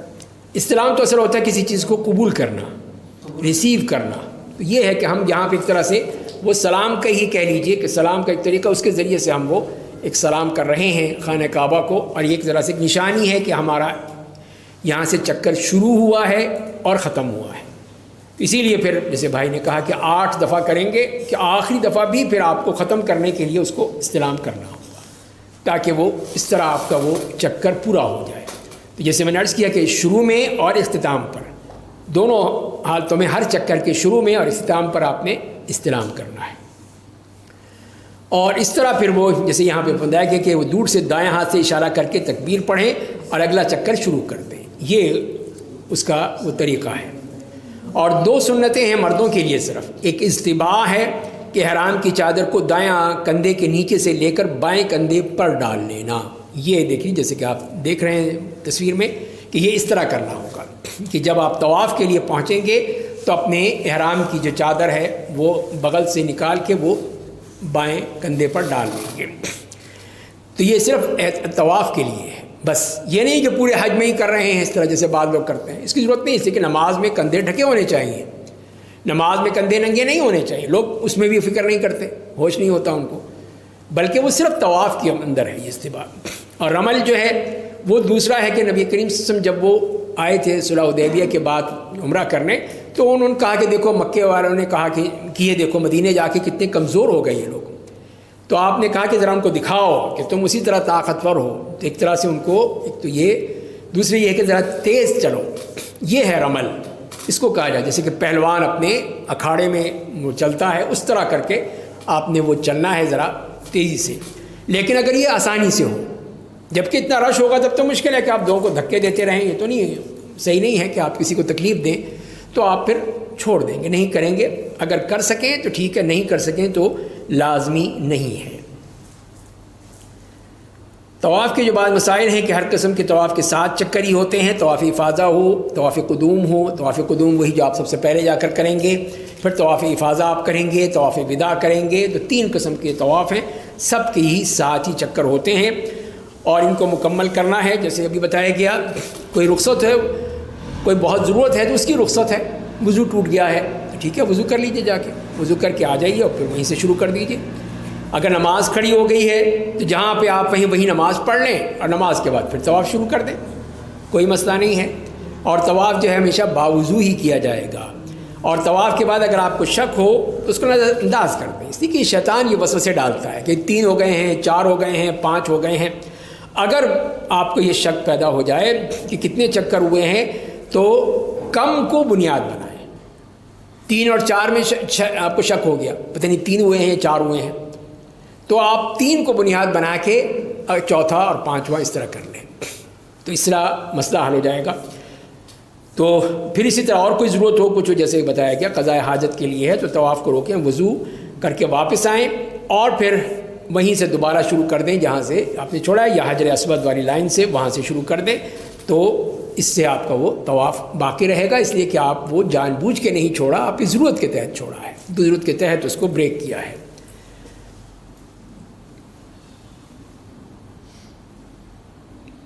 اس کے مسائل میں پھر یہ ہے کہ طواف کے دوران کوئی مخصوص ذکر یا دعا رسول اللہ صلی اللہ علیہ وسلم سے ثابت نہیں ہے. یہ یاد رکھیں کہ کوئی کتابیں لے کے، اب کتاب ہیں، اگر آپ کو چلنا بھی ہے، کتاب بھی ہاتھ میں ہے اور پھر وہ دھکے کھا رہے ہیں، ٹکرے مار رہے ہیں، تو یہ تو صحیح نہیں ہے نا پھر آپ کے لیے. اسی لیے دعا آپ خود مانگیں، گروپ کے ساتھ بھی ضرورت نہیں ہے کہ بلند آواز سے جو ہیں وہ دعائیں مانگی جا رہی ہیں، اس کی ضرورت نہیں ہے. اس کے علاوہ جو کچھ بھی آپ کو یاد ہے وہ پڑھ لیجئے، درود شریف ہے وہ پڑھ لیجئے، دعائیں یاد ہیں وہ پڑھ لیجئے، قرآن کریم یاد ہے وہ پڑھ لیجئے. اس طرح اس میں کھلی چھٹی ہے آپ کے لیے، ذکر الہی کرنا ہے بس آپ نے. اس میں کوئی لازمی نہیں ہے کہ وہی دعائیں جو ہیں جس کو سمجھ میں نہیں آتا کہ وہ کیا لکھا ہوا ہے، وہ بات کی بنائی ہوئی ہیں. نہ رسول اللہ صلی اللہ علیہ وسلم نے اس طرح کی دعائیں ہمیں بتائی ہیں، نہ صحابہ کرام نے کی ہیں، تو لہذا ہمیں کوئی پابند ہونے کی ضرورت نہیں ہے. آپ کو جو بھی یاد ہے وہ زبانی پڑھیے، آرام سے سکون سے آپ کر لیں گے. اب یہی دیکھا ہے کہ لوگ ہاتھ میں لے ہیں، کہیں وہ الجھ جاتے ہیں، گر جاتے ہیں، ٹکرا جاتے ہیں، تو یہ مسائل بنتے ہیں. کوئی خواتین جا رہی ہیں، کوئی بوڑھے لوگ جا رہے ہیں، تو یہ سب خیال رکھنا پڑتا ہے. رکن شامی یا رکن عراقی جو دوسرے کارنرز ہیں ان کو ہاتھ لگانے کی قطعی ضرورت نہیں ہے. اور رکن یمانی اور حجر اسود کے درمیان یہ دعا پڑھی جائے گی کہ ربنا آتنا فی الدنیا حسنہ وفی الآخرۃ حسنہ وقنا عذاب النار. تو یہ وہ دعا ہے، یہ 1 دفعہ پڑھ لیں، 2 دفعہ پڑھ لیں، جتنی بھی آپ کو اس میں موقع ملتا ہے وہ پڑھ سکتے ہیں. اور رکن یمانی کو سیدھا ہاتھ لگائیں گے، بوسہ نہیں دیں گے جیسے میں نے عرض کیا، نہ ہی اس کو کوئی اشارہ کرنا ہے، نہ استلام کرنا ہے، صرف آپ نے اس کو ہاتھ لگانا ہے اگر موقع مل جائے تو. اور نہ کوئی تکبیر ہے. اور اس حجر اسود رکن یمانی کے علاوہ اور خانہ کعبہ کے کسی بھی جگہ کو، کسی دیوار کو، کسی پردے کو آپ کو اس کی ضرورت نہیں ہے، خلاف سنت ہوگا. تو اسی لیے پھر آپ جو اس کے مطابق کریں گے تو انشاءاللہ آپ کے لیے آسانی رہے گی. پھر مقام ابراہیم علیہ السلام جو یہاں پہ 7ویں چکر کے بعد اس کو کرنے کے بعد اپنا دایاں کندھا ڈھانپ لیں اور پھر مقام ابراہیم پر آ جائیں. اور جیسے کہ نبی کریم صلی اللہ علیہ وسلم تشریف لائے، وہاں پہ آپ نے یہ آیت تلاوت فرمائی واتخذوا من مقام ابراہیم مصلی، اور یہاں پر 2 رکعت نماز پڑھیں گے جو کہ طواف کے 2 رکعت ہیں. یہ ہر وقت پڑھی جا سکتی ہے، اس کے لیے کوئی پابندی نہیں ہے کہ یہ عصر کا وقت ہے یا فجر کے بعد کا وقت ہے، نہیں. جس وقت بھی آپ نے طواف کیا ہے آپ اس کے بعد 2 رکعت پڑھ سکتے ہیں، اس کے لیے کوئی وقت کی پابندی نہیں ہے. اور اس میں سورہ کافرون اور سورہ اخلاص کی تلاوت، اور اگر کہیں جگہ نہ ملے تو جہاں بھی جگہ ملے آپ کو، حتیٰ کہ یہ ہے کہ جب آپ اب صحیح کی طرف جائیں گے، صحیح کی طرف جاتے ہوئے جو وہ بیچ میں ٹنل سی بنی ہوئی ہے اس میں اگر جگہ مل جاتی وہاں پڑھ لیں. رخ آپ کا خانہ کعبہ کی طرف ہونا چاہیے بس. باقی جہاں پہ بھی جگہ ملتی ہے وہاں پہ آپ پڑھ سکتے ہیں. اس میں کسی قسم کی وہ نہیں ہے، اس لیے کہ وہاں پہ اب لوگ دائرہ بنا کے بعد لوگ کھڑے ہو جاتے ہیں. افریقی ممالک والے اب طاقتور لوگ ہیں تو وہ پھر ایک حلقہ بنائیں گے، باری باری نماز پڑھیں گے. پہلے ایک عورت پڑھ رہی ہے، پھر مرد پڑھ رہا ہے، وہ اب ادھر سے لوگ آ رہے ہیں طواف کر رہے ہیں، دھکم پہل ہو رہی ہے، لوگ وہ یعنی خام لڑائی جھگڑا ہو کا وہ منع ہے. تو لہذا اس کی ضرورت نہیں ہے کہ کسی کو تکلیف دیں آپ، بلکہ یہ یعنی بہت ہی غلط طریقہ ہے کہ اس طرح پھر آپ لوگوں کو یعنی ایک طرح سے بالکل آپ نے وہ جام کر دی، یہ ٹریفک جام جیسے ہو جاتی ہیں اس طرح وہ جام ہو جائے گا. اور وہیں پہ جو بوڑھے لوگ بھی ہیں، عورتیں بھی ہیں، وہ دھکم پیل میں بیچارے پس جاتے ہیں. اب لوگ پھر دھکے دیتے ہیں، کونیاں مارتے ہیں. یہ تمام چیزیں جو ہیں وہ ایک عبادت کے بالکل برخلاف ہیں. اس کا پھر خیال رکھنا چاہیے کہ جب اس آسانی ہے، یہ کہہ دیا گیا کہ جہاں پہ بھی جگہ ملے، جہاں پہ بھی کسی جگہ پہ بھی مسجد الحرام میں وہاں پڑھ لیجیے 2 رکعت، بس کافی ہو گیا. اس کے بعد آپ صحیح کے لیے چلے جائیں گے. تو یہ ایک آسانی ہے، اس میں مشکل نہیں کرنی چاہیے. اور پھر کچھ لوگ جو ہیں وہ یہ بھی کرتے ہیں کہ اب وہ آ کے مقام ابراہیم اس کے بعد دوبارہ پھر جا رہے ہیں اندر. اندر جا کے وہاں خانہ کعبہ کے دروازے تک جائیں گے یا ملتزم پہ جائیں گے یا حتیم میں جائیں گے اور پھر وہاں سے نکلیں گے لوگوں کو چیرتے ہوئے، تو یہ بھی بہت ہی تکلیف کا باعث بنتا ہے۔ اس سے بھی پھر وہ اس کی جو طواف والوں کے لیے مصیبت ہو جاتی ہے، کوئی کسی کے ٹکر لگتی ہے، کسی کو دھکا لگتا ہے، خواتین اور بوڑھے افراد ہوتے ہیں۔ اس کے بعد پھر یہ سنت یہی ہے کہ زمزم کا پانی پی لیں، وہاں پہ انتظامات موجود ہیں جیسے آپ جانتے ہی ہیں، خانہ کعبہ میں ہر جگہ پہ، مسجد الحرام میں وہ کولر رکھے ہوئے ہیں، اس قسم کی ٹیبز لگی ہوئی ہیں کہ وہاں سے پانی بھر لیں، پانی پی لیں اور پانی پی کے پھر آپ وہ صحیح کے لیے چلے جائیں۔ آسانی آپ کو وہاں پہ کر دی گئی ہے، پورے مسجد میں آپ کو ملیں گی۔ اب آتے ہیں آپ صفا مروہ کی سعی کی طرف۔ عمرے میں جو دوسرا کام آپ نے کرنا ہے وہ صفا مروہ کی سعی ہے۔ تو یہ سعی جو ہے ہماری پیاری ماں جو ہاجر تھیں ان کی ہم پیروی میں کرتے ہیں، ہمیں اس کا کوئی خاتون کی سنت ہے لیکن ہم سب کرتے ہیں، مردوں یا عورتیں ہوں سب نے کرنا ہے۔ تو یہاں پہ یہ دو پہاڑیاں ہیں، یہ صفا اور مروہ، ان کے درمیان یہ سعی کی جاتی ہے، جیسے قرآن نے کہا ان الصفا والمروۃ من شعائر اللہ فمن حج البیت او اعتمر فلا جناح علیہ ان یطوف بہما ومن تطوع خیرا فإن اللہ شاکر علیم، کہ صفا مروہ اللہ تعالیٰ کی طرف سے نشانیاں ہیں، تو جو کوئی اس گھر کا حج کرے یا عمرہ تو اس پر کوئی گناہ نہیں ہے کہ ان کے گرد چکر لگائے، اور جو کوئی شوق سے نیکی کرے تو اللہ تعالیٰ قدردان ہے، جاننے والا ہے۔ تو لہذا یہ اللہ تعالیٰ کی طرف سے ہمیں کہا گیا صفا مروہ کی سعی کرنے کے لیے۔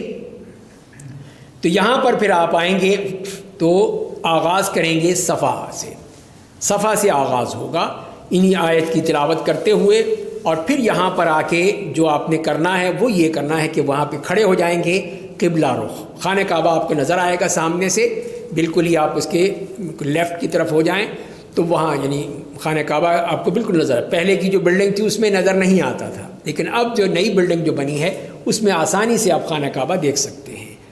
تو آپ صفا کے بالکل ادھر ایک کارنر کی طرف آئیں تو وہاں سے آپ دیکھ سکیں گے خانہ کعبہ آپ کے سامنے ہے۔ تو وہاں پہ آپ یہ کہ اللہ اکبر اللہ اکبر اللہ اکبر 3 دفعہ، پھر یہ ہے کہ لا الہ الا اللہ وحدہ لا شریک لہ لہ الملک ولہ الحمد وہو علی کل شیء قدیر، لا الہ الا اللہ وحدہ انجز وعدہ ونصر عبدہ وہزم الاحزاب وحدہ۔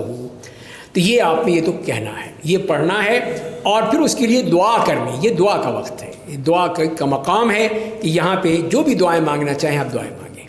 یہاں پر ایک طرف کو کھڑے ہو جائیں ایسے کہ لوگ آپ کو دھکے نہ دیں، تو وہاں پہ یا اوپر کو چلے جائیں۔ اب وہ تو پہاڑی پہ تو انہوں نے بند کر دیا ہے اس کو اس طرح کہ اس پہ نہیں چڑھ سکتے آپ، لیکن اس کی شیشے کی جو دیوار بنائی ہے اس تک پہنچ جائیں، اس پارٹیشن تک، وہاں پہ کھڑے ہو جائیں، یا جو بھی ایسی جگہ سیف جگہ ہو وہاں کھڑے ہو کے آپ دعا کر سکتے ہیں۔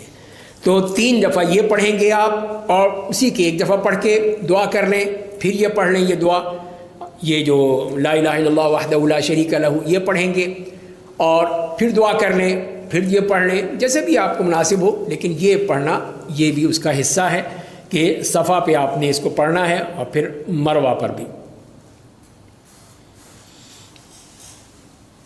تو اسی سعی میں ہی صفا مروہ کے بیچ میں ایک حصہ آتا ہے جہاں پہ وہ یہ سبز رنگ کی لائٹیں لگی ہوئی ہیں، یہ لائٹیں جو لگی ہوئی ہیں، تو یہ اس کا مطلب یہ ہے کہ یہاں پر آپ ذرا تیزی سے بھاگیں گے، دوڑیں گے، ذرا تیزی سے چلیں گے۔ خواتین کے لیے نہیں ہے، حالانکہ سنت ایک خاتون کی ہے، لیکن مردوں کو کہا کہ وہی اس میں ذرا تیز بھاگیں، اور خواتین جو ہیں وہ آہستہ اپنی چال سے چلیں گی، بس اسی دونوں لائٹوں کے درمیان، جو گرین لائٹس ہیں اس کے درمیان، مردوں کے لیے ہے، عورتوں کے لیے نہیں ہے۔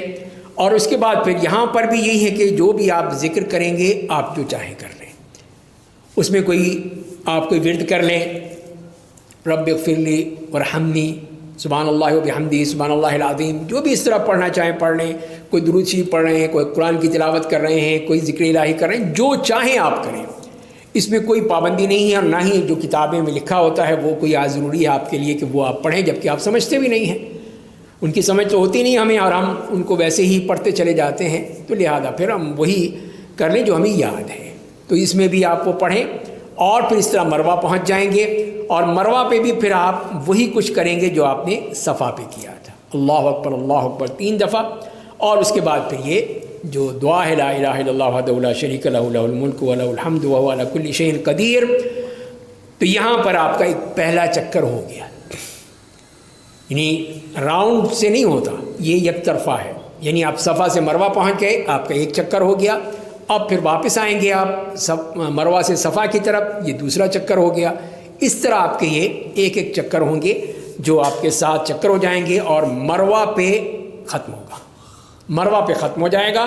وہاں سے آپ باہر نکلیں گے اور وہاں سے معلوم کر لیں کہ وہ جو ہوٹل ہے یا جو اس کا ہے کلاک ٹاور، اس کے نیچے وہ ہیں جو ان کی حجاموں کی دکانیں ہیں، وہاں سے آپ بال کٹوا سکتے ہیں، اور یہاں پہ بھی مل سکتے ہیں، ہو سکتا ہے یہاں پر بھی ہوں مروہ پہ، ورنہ پہلے یہیں تھے لیکن اب وہاں سے ہٹا دیے گئے ہیں۔ تو وہ پھر جو کلاک ٹاور ہے اس کے نیچے ایک جگہ مخصوص کر دی گئی ہے، وہاں پہ ساری ان کی دکانیں وہاں پر ہیں، تو وہاں چلے جائیں۔ وہاں جو آپ بال کتروانے چاہتے ہیں یا منڈوانے چاہتے ہیں، جو چاہیں آپ کر لیں، یہ آپ پر ہے، اس لیے کہ دونوں کی چوائس دی گئی ہے۔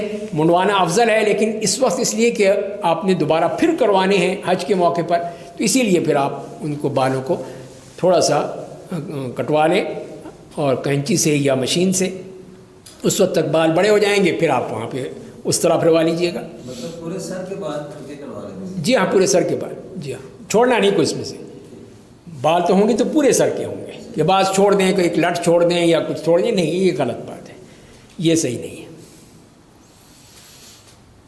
صحیح سے متعلق جو باتیں ہیں اس میں پہلی بات ہے کہ پورے صفا مروہ کی طرح تیز چلنا، بھاگنا، اس کی ضرورت نہیں ہے، آرام سے چلیں، اپنی جو نارمل آپ کی چال ہے اس پہ چلیے۔ پانی کے وہاں پہ لگے ہوئے ہیں، کولرز لگے ہوئے ہیں دونوں طرف سے، ادھر سے یا ادھر سے، تو جب بھی آپ کو کوئی پیاس لگے پانی پی لیجئے، کوئی حرج نہیں ہے، پھر وہاں سے چلیے۔ اگر آپ وہ چل نہیں سکتے ہیں تو ویل چیئرز موجود ہیں، اس پہ آپ کر لیجئے، خود آپ لینا چاہتے ہیں تو لے لیجئے وہاں سے چیئر، اور اس پہ آپ کے ساتھ جو بھی ہے وہ آپ کو صحیح کروا سکتا ہے، یا وہ کرائے پہ لے لیں، وہ بندہ ہوگا وہ آپ کو کروا دے گا، تو یہ اسی طرح ہے۔ تو دوسری بات یہ ہے کہ صفا اور مروہ، جیسے ابھی ہم نے بات کی کہ صفا سے مروہ تک ایک چکر اور مروہ سے صفا تک دوسرا چکر ہوگا، اور جب بھی آئیں تو یہ آیت پڑھنا ضروری نہیں ہے، ایک دفعہ ہی پڑھنی ہے وہ آیت، ان الصفا والمروہ من شعائر اللہ، ایک دفعہ ہی پڑھی جائے گی۔ اور دوسری بات یہ ہے کہ جو صحیح کے لیے جو لوگوں نے کتابوں میں رکھی ہیں دعائیں، ایسی کوئی دعا ثبوت کو نہیں پہنچتی، ثابت نہیں ہے، جو آپ دعا کریں اپنے لیے دعائیں بھی کر سکتے ہیں، اور اسی طرح آپ پھر وہ جو ذکر الہی کرنا چاہیں آپ کر سکتے ہیں، اس کی آپ کو اجازت ہے۔ آئیے اب ہم چلتے ہیں پھر حج کے ارکان کی طرف۔ تو احرام باندھنے کے بعد حج کی نیت کرنا، تو ظاہر ہے کہ جب آپ مکے میں ہوں گے اور 8 ذی الحج کو آپ حج کے لیے منا جائیں گے، تو یہاں پر بھی آپ کہیں گے لبیک اللہم حجن، آپ حج کے لیے ہی کہیں گے، کہ اس لیے کہ اب آپ نے عمرہ تو کر لیا، عمرہ ہو چکا آپ کا، آپ حج کی نیت کریں گے، لبیک اللہم حجتن او حجن، تو یہ آپ نے حج کی نیت آپ کے لیے کہنا ہے۔ اور دوسرا رکن جو ہے وہ طواف میدان عرفات کا ہے، میدان عرفات میں یہ رکن اعظم ہے، اس کے بغیر حج نہیں ہوگا، اس کی بات بھی ہم کریں گے، اس کی جو کنڈیشنز ہیں۔ اور اس کے بعد طواف افاضہ ہے، وہ بھی رکن ہے، وہ لازمی کرنا ہے، اس کے بغیر حج نہیں ہوتا ہے۔ اور اس کے ساتھ صفا مروہ کی صحیح ہے، تو یہ 4 چیزیں ہیں، نیت، میدان عرفات، طواف افاضہ اور صفا مروہ کی صحیح۔ اگر حج کا کوئی رکن رہ جائے تو حج باطل ہو جاتا ہے، حج نہیں ہوتا، اس کو پھر کوئی دم نہیں دے سکتے، آپ کو حج دوبارہ کرنا ہوگا، اس لیے کہ آپ نے اس کا رکن جو ہے وہ چھوڑ دیا۔ تو یہ 4 چیزیں ہیں، یہ ارکان حج ہیں۔ اس کے بعد حج کے جو واجبات ہیں اس میں ہے کہ میقات پر یا اس سے پہلے احرام باندھنا، جیسے ہم عمرے میں ہی بات کر چکے ہیں، پھر عرفات میں سورج غروب ہونے تک ٹھہرنا، مزدلفہ میں رات گزارنا، جمرات کو صحیح ترتیب سے کنکریاں مارنا، سر منڈوانا یا بال ترشوانا، سر منڈوانا افضل ہے، اور پھر ایام تشریق کی راتیں مینا میں گزارنا، طواف وداع کرنا۔ تو یہ ہیں وہ واجبات۔ واجبات کا یہ ہے کہ اگر ان میں سے کوئی چیز جو ہے وہ رہ جاتی ہے، نہیں ہو پاتی، تو اس کا فدیہ دیا جا سکتا ہے، جیسے اب بتایا گیا کہ قربانی یا 6 مسکینوں کا کھانا یا 3 روزے رکھنا، 3 چیزیں ہیں، اس میں سے جو بھی استطاعت ہو آدمی وہ کر سکتا ہے، لیکن فدیہ وہ حرم کی حدود میں ہی دیا جائے گا، مکے کی حدود میں دیا جائے گا۔ تو یہ واجبات ہے۔ اب اس کے بعد پھر ہم یہ ہے، اب 8 ذی الحج کو آپ مینا آ گئے، مینا پہنچ گئے، مینا میں آمد ہے 8 ذی الحج کو، تو یہ وہ شہر آباد ہوتا ہے انہی دنوں کے لیے، 8، 9، 10، 11، 12 ذی الحجہ کے لیے، تو یہ پورا شہر آباد ہوگا، ہر قسم کی فیسلٹی ہوگی وہاں پر آپ کے لیے، بجلی بھی ہے، پانی بھی ہے، اور کھانے پینے کا انتظام تو وہ مکتب کی طرف سے ہے، آپ کچھ نہیں پکائیں گے وہاں پر، وہ سختی سے منع ہے، اس لیے کہ اتنے بڑے حادثات ہو چکے ہیں اسی آگ کی وجہ سے، جس میں سینکڑوں حاجی بیچارے مارے جا چکے ہیں، تو اسی لیے وہ سختی سے ہے کہ وہاں پہ آپ کہیں پہ چولہا جلا ہی نہیں سکتے ہیں، ہوگا اس کے لیے کچھ وہ جگہ مخصوص ہیں وہاں پہ جلا سکتے ہیں ورنہ نہیں۔ تو یہ ایک وہ پورا ایک شہر ہے جس میں آپ بھی کا ہوگا، تو اپنی وہاں پہ دیکھ لیں، جگہ چیک کر لیں، وہاں پہ نمبر وغیرہ لگے ہوئے ہیں، اس میں اپنی دیکھ لیں، آپ کے کارڈ پہ بھی لکھا ہوا ہوگا، وہ آپ اچھی طرح سمجھ لیں۔ تو 8 ذی الحجہ کو آپ نے مینا پہنچنا ہے، وہاں کیا کریں گے؟ صرف ظہر، عصر، مغرب، عشاء اور فجر اگلے دن کی وہ آپ باجماعت پڑھیں گے۔ مسجد جانا چاہیں مسجد خیف چلے جائیں، لیکن رش ہوگا، ہو سکتا ہے پرابلم ہو جائے یا راستہ نہ بھول جائیں، دور ہے اگر کہیں تو کوئی ضرورت نہیں اپنے آپ کو مشکل میں ڈالنا، اپنے اگلا مرحلہ کرنا ہے آپ نے، تو اسی لیے پھر آپ کوشش کریں کہ آپ نہ جائیں، وہیں پڑھ لیں، خیمے میں اپنا انتظام کر لیں کہ باجماعت نماز پڑھی جائے گی۔ یہ نہیں کہ ہر شخص اپنے اپنے خیمے میں نماز پڑھ رہا ہے، نہیں، اجتماعی طور پہ نماز پڑھیے، کسی ایک کو اپنا امام مقرر کر لیں اور وہ پھر وہاں پہ 5 وقت کی نماز آپ کو پڑھا دے گا۔ اس کا ظہر، عصر، عشاء کی نمازیں قصر پڑھی جائیں گی، تو جیسے ابھی ہم نے بات کی کہ وہ یہی 3 نمازیں قصر کی جاتی ہیں، تو یہ 2 رکعت کر کے آپ پڑھیں گے، مینا میں بھی، عرفات میں بھی۔ مینا میں نقشہ یاد کر لیں، یعنی جو بھی نقشہ ہے، جو بھی آپ کے وہ ایڈریس ہے اس کو نوٹ کر لیں، وہ ہوگا بھی آپ کے کارڈ پہ، نہ بھی ہو تو وہ آپ دیکھ لیں کہ آپ کی کون سی اسٹریٹ ہے، کس جگہ پہ آپ کا خیمہ ہے۔ مینا میں قیام کو ضائع مت کریں، بلکہ قیام عرفات کی تیاری کا، اگلے دن کی تیاری کرنی ہے، جو بڑا اہم دن ہے آپ کی پوری زندگی کا ایک حاصل ہے، اس میں آپ نے پوری طرح تیار ہونا ہے کہ اس میں جو دعائیں پڑھنی ہیں وہ آپ دیکھ لیں، تلاوت کرنی ہے، جو بھی کرنا ہے وہ پہلے دن اس کے لیے بھرپور تیار ہو جائیں۔ اور پھر اس میں مینا میں رات گزارنا سنت ہے، اس میں اگر بعض لوگ نہیں گزارتے تو کوئی مسئلہ نہیں ہوتا پھر ان کا، یعنی یہ ایک طرح سے ایک تیاری ہے، صرف تیاری کے لیے ایک دن دے دیا گیا ہے 8 ذی الحجہ کا، ورنہ یہ لازمی نہیں ہے، اگر کوئی سیدھا عرفات پہنچ جاتا ہے اس کا بھی حج ہو جائے گا، تو یہ لیکن سنت ہے، اور بعض نے اس کو واجب قرار دیا ہے۔ تو 9 ذی الحجہ کو سورج نکلتے ہی عرفات کے لیے روان کی ہے، پھر آپ کی جیسے بھی روانگی آپ کے لیے آپ کے شیڈول میں ہوگی، چاہے آپ بسوں سے جائیں یا ٹرین سے جائیں یا پیدل جائیں، یہ آپ کے اوپر منحصر ہے، یا یہ آپ کے جو شیڈول میں دیا گیا ہے۔ اگر ٹرین سے ہے تو ٹرین کا ٹکٹ آپ کو مل جائے گا، تو وہ آپ رکھیے، وہاں سے جو بھی آپ کا نزدیک اسٹیشن ہوگا وہاں سے بیٹھیں، اور وہی چند منٹ میں آپ کو وہ عرفات پہنچا دے گی، وہاں سے عرفات پہنچنے میں کوئی دیر نہیں لگے گی، اور وہاں سے وہاں کا خیمہ جو ہے وہ بتا کر لیجئے گا، اس کا ایڈریس لے لیجئے گا کہ وہاں جہاں آپ نے اترنا ہے کس اسٹیشن پہ، عرفات کے بھی کئی اسٹیشن ہیں، مینا کے کئی اسٹیشن ہیں، تو جہاں پہ آپ کا اسٹیشن ہوگا وہاں اتر کے پھر اپنا وہ دیکھ لیں لوکیشن اس کی کہ آپ نے کہاں جانا ہے، وہاں پہ آپ کا خیمہ ہوگا، وہ وہاں آپ نے دن گزارنا ہے عرفات کا۔ تو 9 ذی الحجہ کو وہ ہے، دوران سفر تلبیہ کا مستقل ورد جاری رکھیں، اس لیے کہ اب یہ آپ کا ایک لازمی ہے، جیسے کھانا پینا ہے اسی طرح تلبیہ اب آپ کے ساتھ ہے، اب یہ اب ہر وقت، ہر نماز کے بعد، نماز سے پہلے اور جب بھی موقع ملے تلبیہ پڑھتے رہیں، اس لیے کہ آپ نے یہ حاضری اپنی اللہ کو دکھانی ہے۔ پھر یہ 9 ذی الحجہ میدان عرفات، یہ ہے ہمارا جو رکن اعظم ہے، یہی جس کے لیے آپ نے اتنے لاکھوں روپے خرچ کیے ہیں، تیاریاں کی ہیں، وہ دن ہے، اس کا آپ نے پوری طرح اس کا خیال رکھنا ہے۔ تو 9 ذی الحجہ کو زوال سے پہلے عرفات پہنچے، جب بھی پہنچ جائیں، کوئی وہ پابندی نہیں ہے، آپ نے پہنچنا ہے بس اس کے اندر، اس دن میں، اس کی دن میں یا اس کی رات میں آپ پہنچ جائیں تو آپ عرفات۔ عموماً یہ کرتے ہیں یہ مکتب والے کہ وہ رات ہی کو بسوں میں بٹھا کے پہنچا دیتے ہیں، تو یہ ان کی مجبوری ہے کہ ان کو ٹرانسپورٹ جو ملی ہوتی ہے حکومت کی طرف سے اسی کو نہیں یوٹیلائز کرنا ہے، ان کے حاجی جتنے ہیں اتنی بسیں ملی ہیں یا نہیں ملی، وہ پرابلمز ہوتی ہیں، تو اسی لیے پھر وہ یہی کرتے ہیں کہ مکے سے بھی مینا جانا ہوتا ہے تو وہ وقت سے پہلے بھیج دیتے ہیں کہ رات کو ہی آپ کو بٹھا دیں گے بسوں میں اور آپ پہنچ جائیں گے اپنے اپنے خیموں میں۔ اسی طرح پھر وہ عرفات جاتے ہوئے بھی وہیں سے مینا سے آپ کو رات میں ہی بھیج دیں گے، تو لیکن اب مجبوری ہے، اس میں کوئی حرج نہیں ہے، اس لیے کہ یہ ان کا معاملہ ہے۔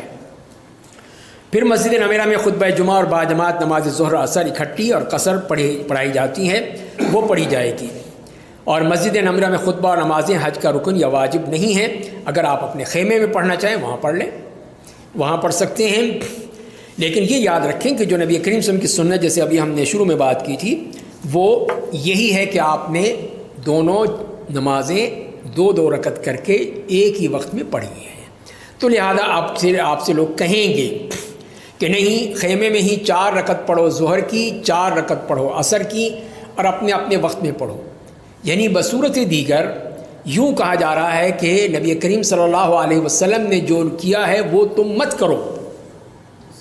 تو دیکھیے کتنی افسوس کی بات ہے کہ جہاں پہ پوری دنیا کے مسلمان اکٹھے ہوئے ہیں، سب ایک ہی لباس میں، ایک ہی ان کے نعرہ ہے ان کی زبان پہ، ایک ہی قرآن ہے، ایک ہی رسول ہے، سب کچھ ایک ہے، اور ہم اس میں وہاں پہ اختلاف کر رہے ہیں.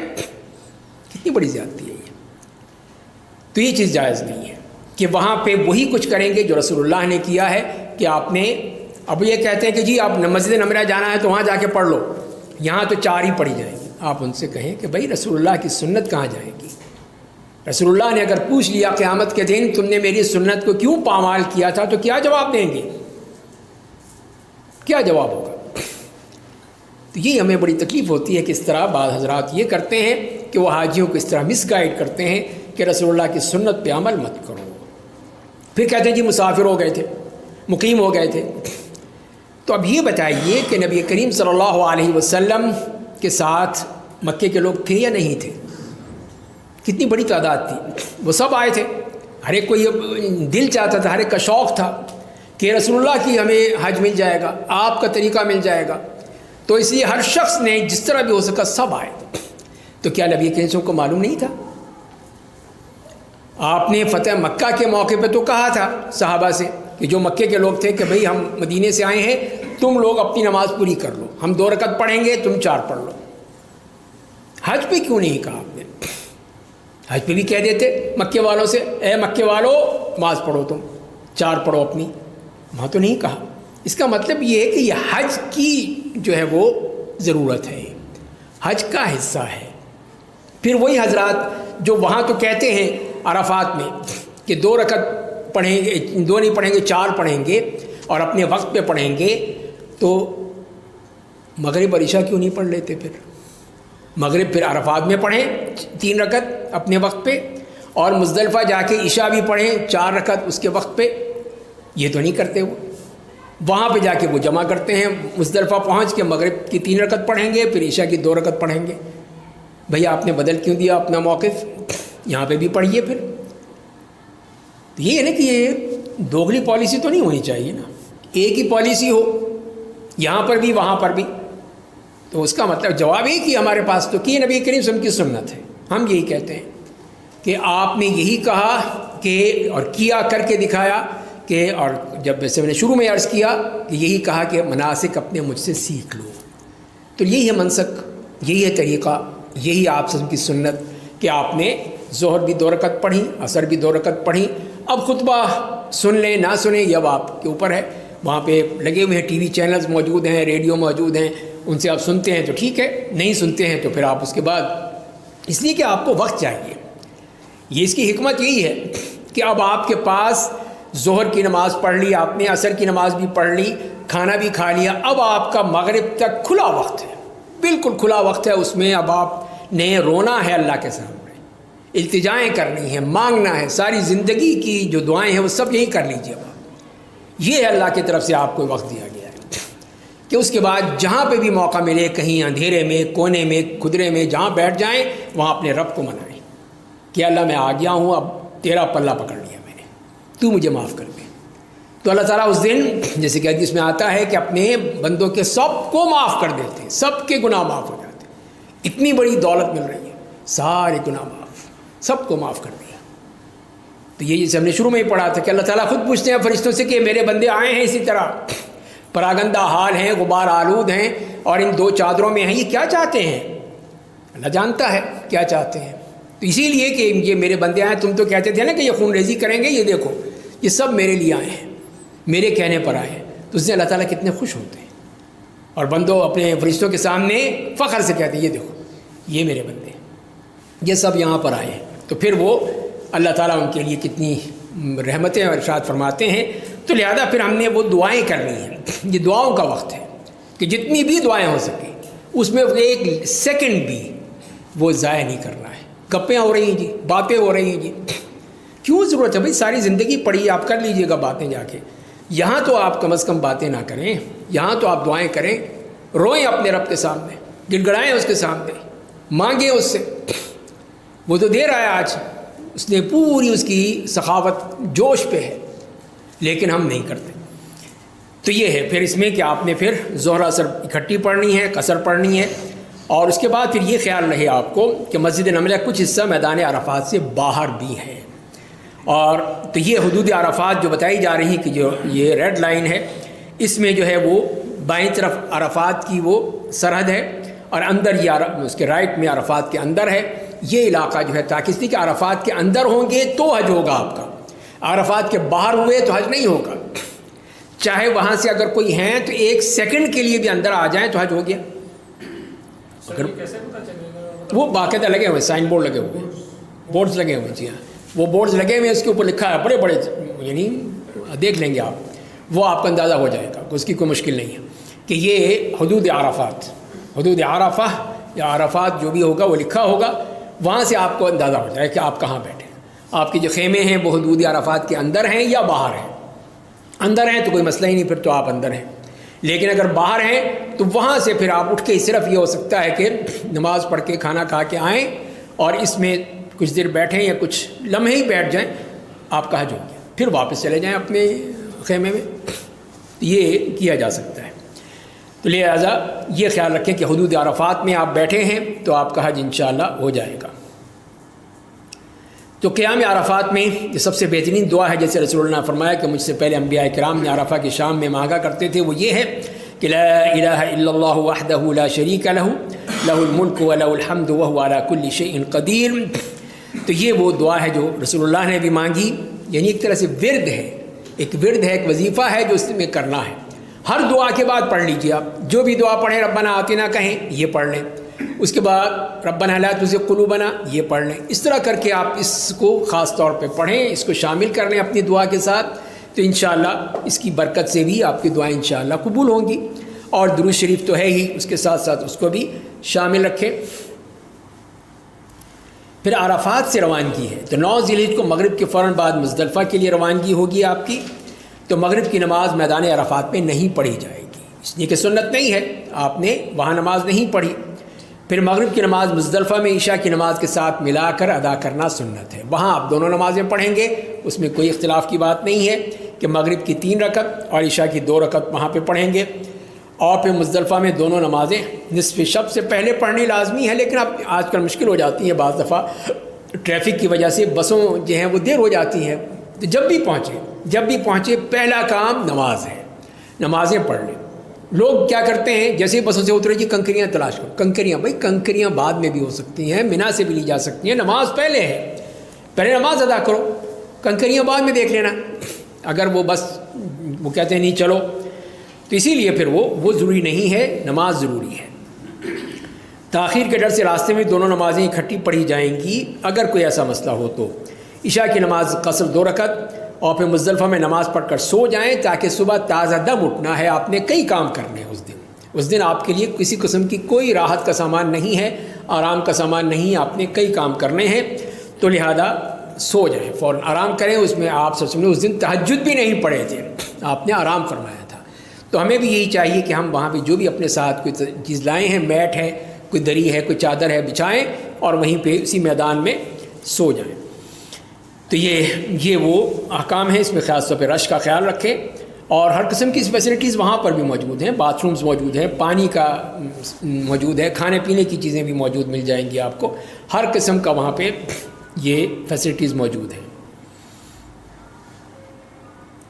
مزدلفہ ہے، یہاں پہ یہ درمیانی رات آپ نے یہاں گزارنی ہے، 9 اور 10 ذی الحجہ کی درمیانی شب یہ آپ نے یہاں پہ جو گزارنی ہے، اس کے حوالے سے اس میں آپ نے جو کام کرنا ہے، یہ سنت ہے رسول اللہ صلی اللہ علیہ وسلم کی، اور یہاں پہ مغرب اور عشاء کی نماز جسے عرض کیا گیا، اور کوئی نماز نہیں پڑھے گی، وطر پڑھ سکتے ہیں، اور 10 ذی الحجہ کو جمرۃ العقبہ کی رمی کے لیے کنکریاں چن لیں، لیکن لازمی نہیں ہے، مزدلفہ ہی سے چنی جائیں، منا سے بھی چنی جا سکتی ہیں، فجر تک سو جائیں، اور فجر کو صبح ہی جیسی اذان ہوگی نماز پڑھ لیں، اپنی مسجد جا سکتے ہیں، جو مشعر الحرام وہاں کی مسجد ہے وہاں جا کے پڑھ لیں، لیکن راستہ یاد رہے، اگر بھول جائیں تو پھر مسئلہ بنے گا، گاڑیاں کہاں کھڑی ہیں آپ کی، تو اس لیے پھر خیال رکھیں وہیں پڑھ لیں. بہتر یہی ہے کہ لوگ پڑھ رہے ہوتے ہیں, بے شمار نمازیں ہو رہی ہوتی ہیں, جو بھی جہاں پہ بھی جو گروپ بنا ہو کسی کے ساتھ پڑھ لیں یا اپنی خود جماعت کروا لیں, یہ کیا جا سکتا ہے. یا فجر کی نماز سے صبح کی روشنی نمودار ہونے تک خوب دعائیں کریں, یہ بھی دعاؤں کا وقت ہے.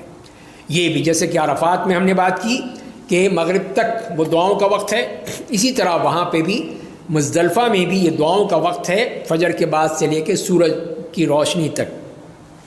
اس کے بعد آپ نے مینا جانا ہے, اور یہ بھی ایک رخصت ہے اس میں, اور عموماً سب کے لیے انہوں نے کر لیا یہ ٹرانسپورٹ والوں نے کہ خواتین بچے اور جو وہ آدھی رات کے بعد وہاں سے جا سکتے ہیں. جیسے کہ رسول اللہ نے اجازت دی تھی کہ خواتین ہیں, بوڑھے لوگ ہیں, بچے ہیں, ان کو کہا تھا کہ چلے جائیں, لیکن اب یہ ہے کہ سب کو ہی بھیج دیتے ہیں وہ.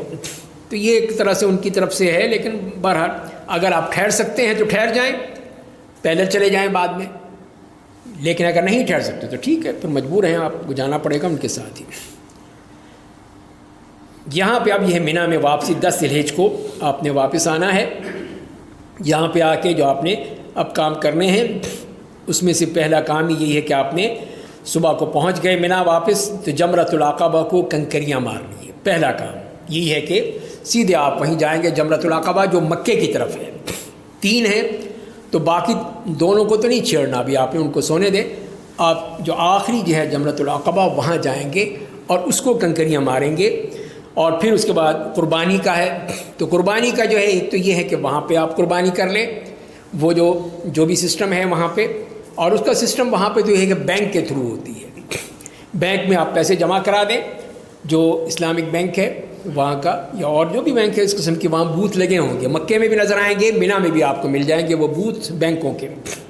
ان کو آپ اپنے پیسے دے دیں قربانی کی, جو بھی وہاں پہ فکس ہیں, ان کو دے کر اور پھر ان کی رسید لے لیں, تو وہ پھر آپ کی طرف سے قربانی کی جائے گی. اس میں کوئی شک نہیں ہونا چاہیے, اس لیے کہ وہ پاکستانی نہیں ہے وہاں پہ ان کا ہی وہ سسٹم ہے. اس جن کے پیسے پہلے جمع ہو چکے ہیں, ہاں وہ ٹھیک ہے, وہ ٹھیک ہے جو پہلے دے چکے ہیں وہ. اس میں اگر حج میں دے دیے آپ نے حج کے جو پیسے ہیں تو وہ ٹھیک ہے, وہ قربانی ہوگی آپ کی. اس لیے کہ انہوں نے سسٹم کیا, میں نے خود دیکھا بھی ہے کہ وہ باقاعدہ انہوں نے علماء بھی کیے ہوتے ہیں تاکہ وہ جانوروں کو چیک کریں. تو ڈاکٹرز بھی ہوتے ہیں جو کہ جانوروں کو دیکھتے ہیں, پھر اس کے علاوہ ان کو باقاعدہ جو سسٹم کے تحت ذبح کر کے پھر ان کو مشینوں میں لگا کے وہ پھر ان کو تیار کیا جاتا ہے. اور پھر وہ قربانی کہاں جاتی ہے, وہ پوری دنیا میں جاتی ہے. جہاں پہ بھی مسلمان ہیں, کسی قحط میں ہیں, غریب ہیں, وہاں پہ وہ قربانی بھیج دی جاتی ہے. تو اس کا فائدہ یہ ہوگا کہ آپ کی قربانی جو ہے کسی مسلمان کے پیٹ میں ہی جائے گی. آپ جو خود کریں گے وہ تو نہیں کھا سکتے, وہ تو آپ پھینک کے آ جائیں گے, یا وہ مکے میں تلاش کرتے ہیں, مکے والے کہتے ہیں کہ یہ ہمیں دے دو ہمیں دے دو. اب وہ کریں نہ کریں یہ تو اللہ بہتر جانتا ہے, وہ پیسے رکھ کے کیا کریں گے. بعض لوگ ہوتے ہیں جیسے ظاہر ہے کہ ہمارے پاکستانی کے جو آتے ہیں آپ جانتے ہی ہیں. تو یہ اس میں خیال رکھیں, اگر آپ بینک میں دیکھیں تو اس میں آپ کو بلا تردد کہ وہ آپ کو کرنا ہوگا. تو یہاں پہ 10 ذی الحجہ کا معاملہ ہے کہ جیسے میں نے عرض کیا کہ جمرۃ العقبہ کو کنکریاں مارنی ہے. قربانی کا میں نے بتا دیا ہے, خود کرنا چاہیں یا بینک کے تھرو کر لیں. اور تیسرا کام یہ ہے کہ مرد کے سر منڈوانے ہیں یا کتروانے ہیں وہ کریں گے. جیسے کہ بہتر یہ افضل یہی کہ سر منڈوا لیں, اس طرح سے سر صاف کر لیا جائے تاکہ وہ دعا مل سکے رسول اللہ کی. اور تیسرے خواتین جو ہیں وہ اپنے بالوں کی لٹ جو ہے لٹ میں سے اتنا ایک بورڈ کے برابر وہ کاٹ لیں گے, بس ان کو اور کچھ نہیں کرنا ہے. پھر آپ نے چوتھا کام یہ ہے کہ طواف افاضہ کرنا ہے, صحیح کرنی ہے, اور پھر واپس مینا آنا ہے. تو یہ 4 کام جو ہے وہ آپ کے لیے لازمی ہے. تو اصل دن آپ کا یہ مشقت والا دن کہ جس میں آپ نے یہ 4 کام کرنے ہیں. اور تو اس میں ہی آگے جیسے کہ بات آ رہی ہے کہ کنکریاں ماری جائیں گی. پھر دوسری جو ہے اگلے دنوں میں 10 کے بعد جو ہے وہ جمرۃ الوسطیٰ اور جمرۃ الصغریٰ جو دوسری جمرات ہیں 11, 12 اور 13 ذی الحجہ کو ماری جاتی ہیں. تو جمرۃ العقبہ کو پہلی کنکری مارتے ہی تلبیہ ختم ہو جائے گا. اب اس کا ٹائم ختم ہو گیا, اب یہاں سے دوسرا ٹائم شروع ہو جائے گا. عید کی جیسے تکبیرات ہوتی ہیں کہ اللہ اکبر لا الہ الا اللہ اللہ اکبر اللہ اکبر وللہ الحمد, تو وہ تکبیرات شروع ہو جائیں گی, تلبیہ ختم ہو گیا وہ یہاں پہ آ کے. اور ہر کنکری مارتے ہوئے آپ بسم اللہ اللہ اکبر کہیں گے. کہ جمرۃ العقبہ کو مارے جانے کنکری کا سائز تمام جتنے بھی جمرات ہیں ان کو سائز میں کھجور کی گٹلی کے برابر ہے.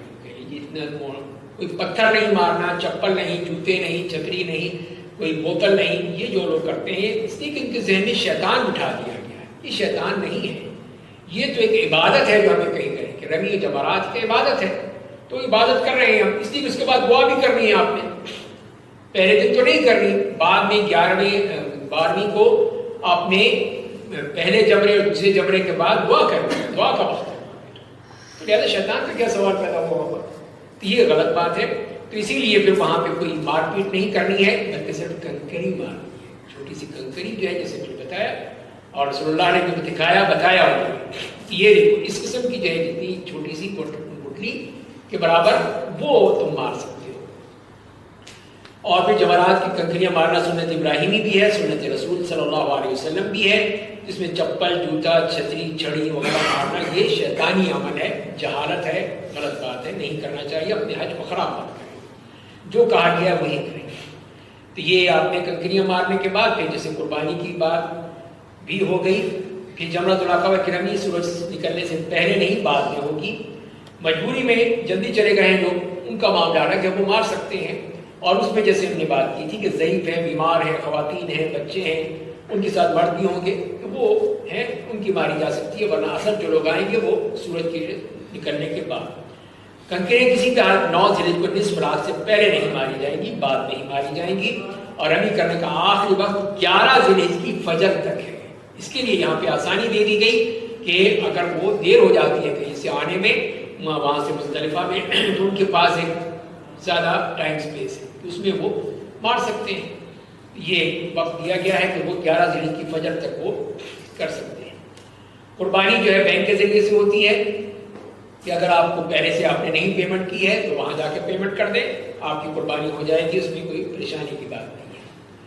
تو چھوٹا جانور لے لیں، وہ ایک ہی ہے، ایک ہی کوپن ہوتا ہے. اس کی قیمت جتنی 200، 250، 300 ریال جتنی ہوگی وہ آپ لوگوں کو دے دیجیے گا. خود کرنا چاہیں تو آپ خود بھی کر لیں، لیکن ظاہر ہے کہ وہ بھی کسی کے کام کا نہیں ہوگا. اس لیے کہ آپ کیا لیں، کہاں لے کے جائیں گے؟ چولہا تو ہے نہیں آپ کے پاس، پکا سکتے نہیں ہیں، کچا کھا نہیں سکتے، کیا کریں گے؟ تو بہتر ہے کہ آپ لوگ نہ کریں. میں نے جیسے عرض کیا کہ بینک کی جو ہے وہ کسی نہ کسی مسلمان کے پیٹ میں جائے گی. غیر قربانی اونٹ کی قربانی میں 7 ہیں، باقی یہ قربانی جو بھی ہو وہی ہوگی. اور استاد نہیں ہوگی تو پھر وہ 10 روزے جیسے کہ شروع میں بتایا گیا.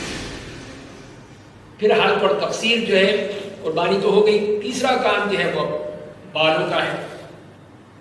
قربانی اگر بینک کے ذریعے ہو گئی تو وہ ایک دم اسکپ کر دیں اس کو. آپ کو بچ گیا، ٹائم بھی بچ گیا، وقت بھی بچ گیا، اور وہ محنت بھی بچ گئی آپ کی.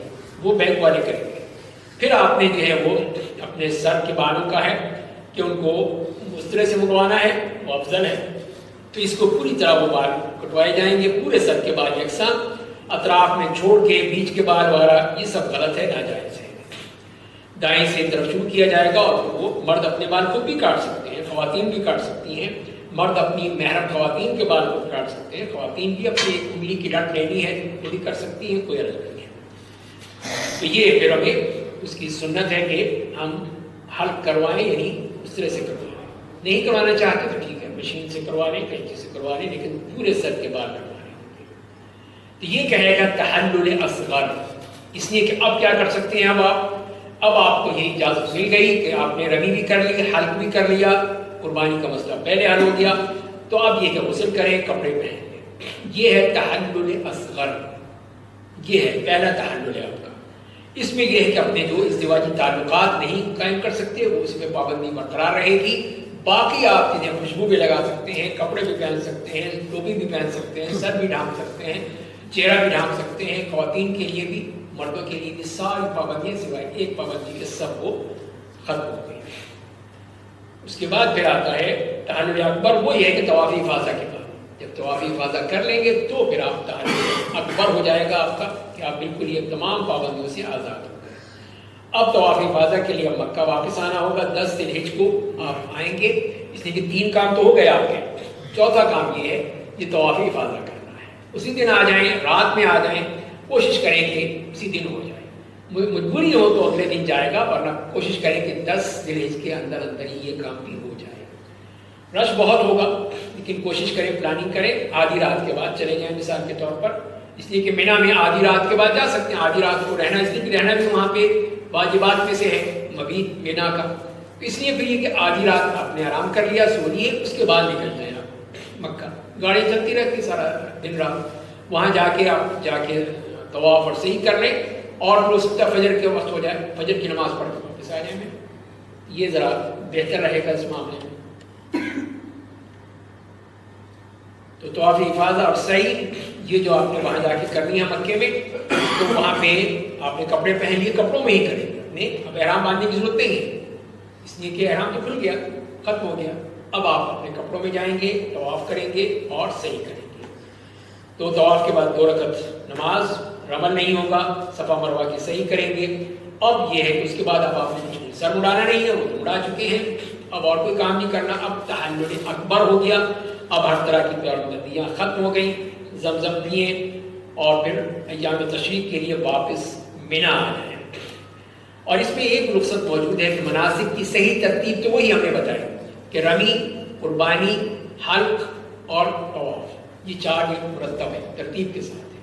اگر یہ ترتیب آگے پیچھے ہو جائے، جیسے کہ رسول اللہ نے یہ فرمایا، جیسے اس حدیث میں آپ پڑھ رہے ہیں کہ اس میں آپ نے فرمایا کہ افعل ولا حرج، کہ کر ڈالو کوئی مسئلہ نہیں ہے، رسول اللہ نے یہ چیز دے دی، تو اب ہمارے لیے کیا مشکل ہے؟ اگر کہیں ہوتے جیسے کہ مزدلفہ سے آتے ہوئے دیر ہوگی، لیٹ ہو گیا، اور یا بسیں جو ہیں وہ اترنے نہیں دی، غلط ٹریک پہ چلی گئی وہ بسیں، اور وہ آپ کو مکے پہنچا دیا اس نے بسوں نے، میرے ساتھ خود وہ ایک دفعہ اسی طرح ہوا کہ وہ بسوں کو رکنے ہی نہیں دیا، اس نے ٹریفک پولیس نے نہیں اترنے دیا کہ منی میں وہاں پہ اتنی ٹریفک جام تھی، اس نے سیدھا ان کو بھیج دیا مکے۔ اب ہم مکے اتر گئے، کیا کرتے ہیں مکے میں؟ ہم یہ کر سکتے ہیں، ہم جا کے طواف کر رہے ہیں اپنا، یہ کر سکتے ہیں، تو یہ اب مجبوراً کرنا پڑ گیا تو جائز ہو گیا، اس لیے کہ آپ سے نے کہہ دیا کہ جو کر لو، جو کرنا ہے کر لو۔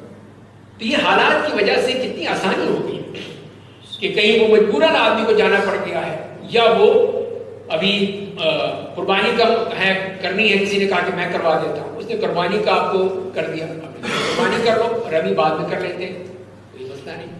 اس کا مطلب یہ ہے کہ آگے پیچھے کرنے میں کسی قسم کا کوئی حرج نہیں ہے، یہ ہمیں رخصت دے دی گئی، اجازت دے دی گئی خود رسول اللہ صلی اللہ علیہ وسلم کی طرف سے۔ خواتین کے لیے طواف افاضہ کا ہے، کسی کے لیے ضروری ہے کہ وہ بھی پاکیزگی میں ہو، کسی قسم کے ان کے مسائل نہ ہوں، ایام جو ہیں ان کے نہ ہوں، تو کوئی مسئلہ نہیں ہے، پھر وہ آرام سے وہ کر لیں گی۔ اگر مسئلہ پھر وہی ہوگا جہاں پہ ایسا مسئلہ آ جائے تو پھر وہ کیا کریں گی، اس میں ایک تو یہ ہے کہ پہلے سے وہ پلاننگ کر لیں، ان کو معلوم ہوگا کہ وہ کون سے ایام ہیں، ان کی وہ پابندی کر لیں، تو اس سے پہلے وہ اگر کر سکتی ہیں تو وہ کر لیں طواف افاضہ، ورنہ دیکھ لیں کہ ان کی فلائٹ کب ہے اور کب ان کو آنا ہے، یہ سب چیزیں وہ دیکھ کے وہ کر سکتی ہیں کہ اس کو پلاننگ کر کے اپنا کام کر لیں، تاکہ یہ ان کو دقت نہ ہو، پریشانی نہ ہو۔ تو اگر وہ پہلے کر لیتی ہیں تو اچھی بات ہے، اس میں بھی ان کا مسئلہ حل ہو جائے گا۔ دوسری بات یہ ہے کہ اگر وہ ایسا نہ کر سکیں اور پھر وہ طواف بھی نہیں کیا ہے، ایام شروع ہو گئے ہیں، تو ایک تو یہ ہے کہ مکے میں رہیں، پھر اگر رہنا ہے تو رہیں، پھر اگر فلائٹ دیر سے ہے جب تک کہ پاک ہو جائے اس وقت طواف افاضہ کر رہے ہیں، ان کے لیے خصوصی یہ رعایت ہوگی۔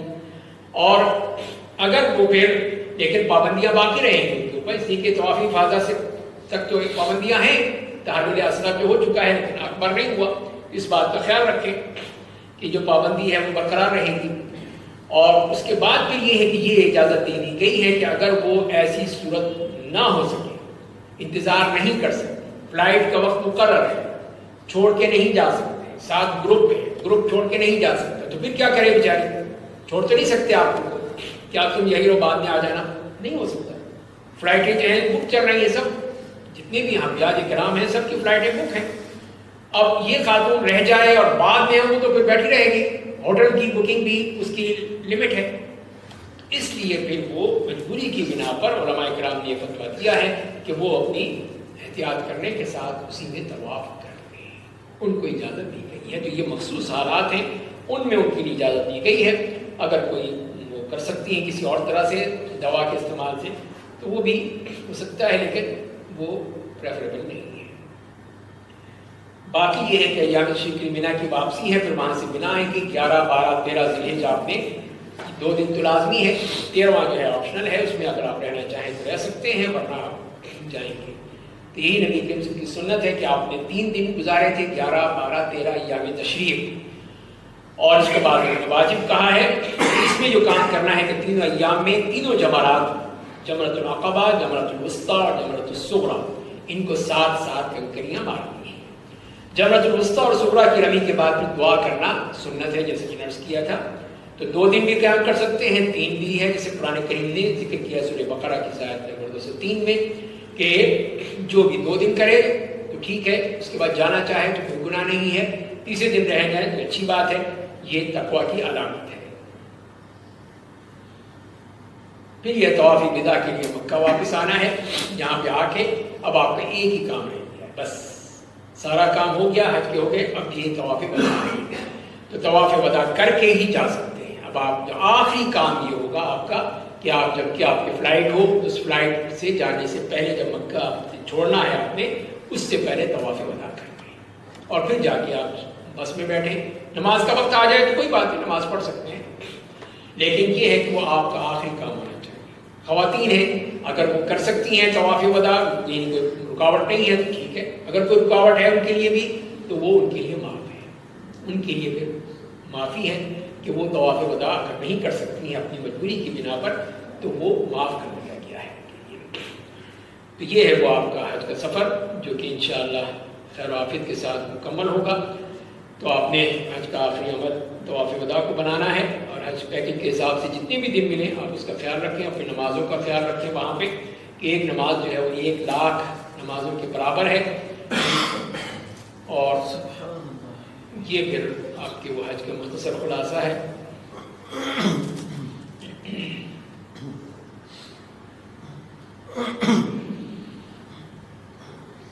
حج اپلیکیشن ہے، اس میں جو چیزیں بتائی گئی ہیں کہ وہ جو ایپ کا اجرا کیا گیا ہے، جس میں تمام معلومات، ویکسینیشن ہے، تربیتی سے ہیں، پروازوں کا شیڈول، شکایات، یہ تمام چیزیں جو ہیں اس میں وہ رکھی گئی ہیں، تو وہ تمام اس میں وہ چیزیں اس میں مل جائیں گی۔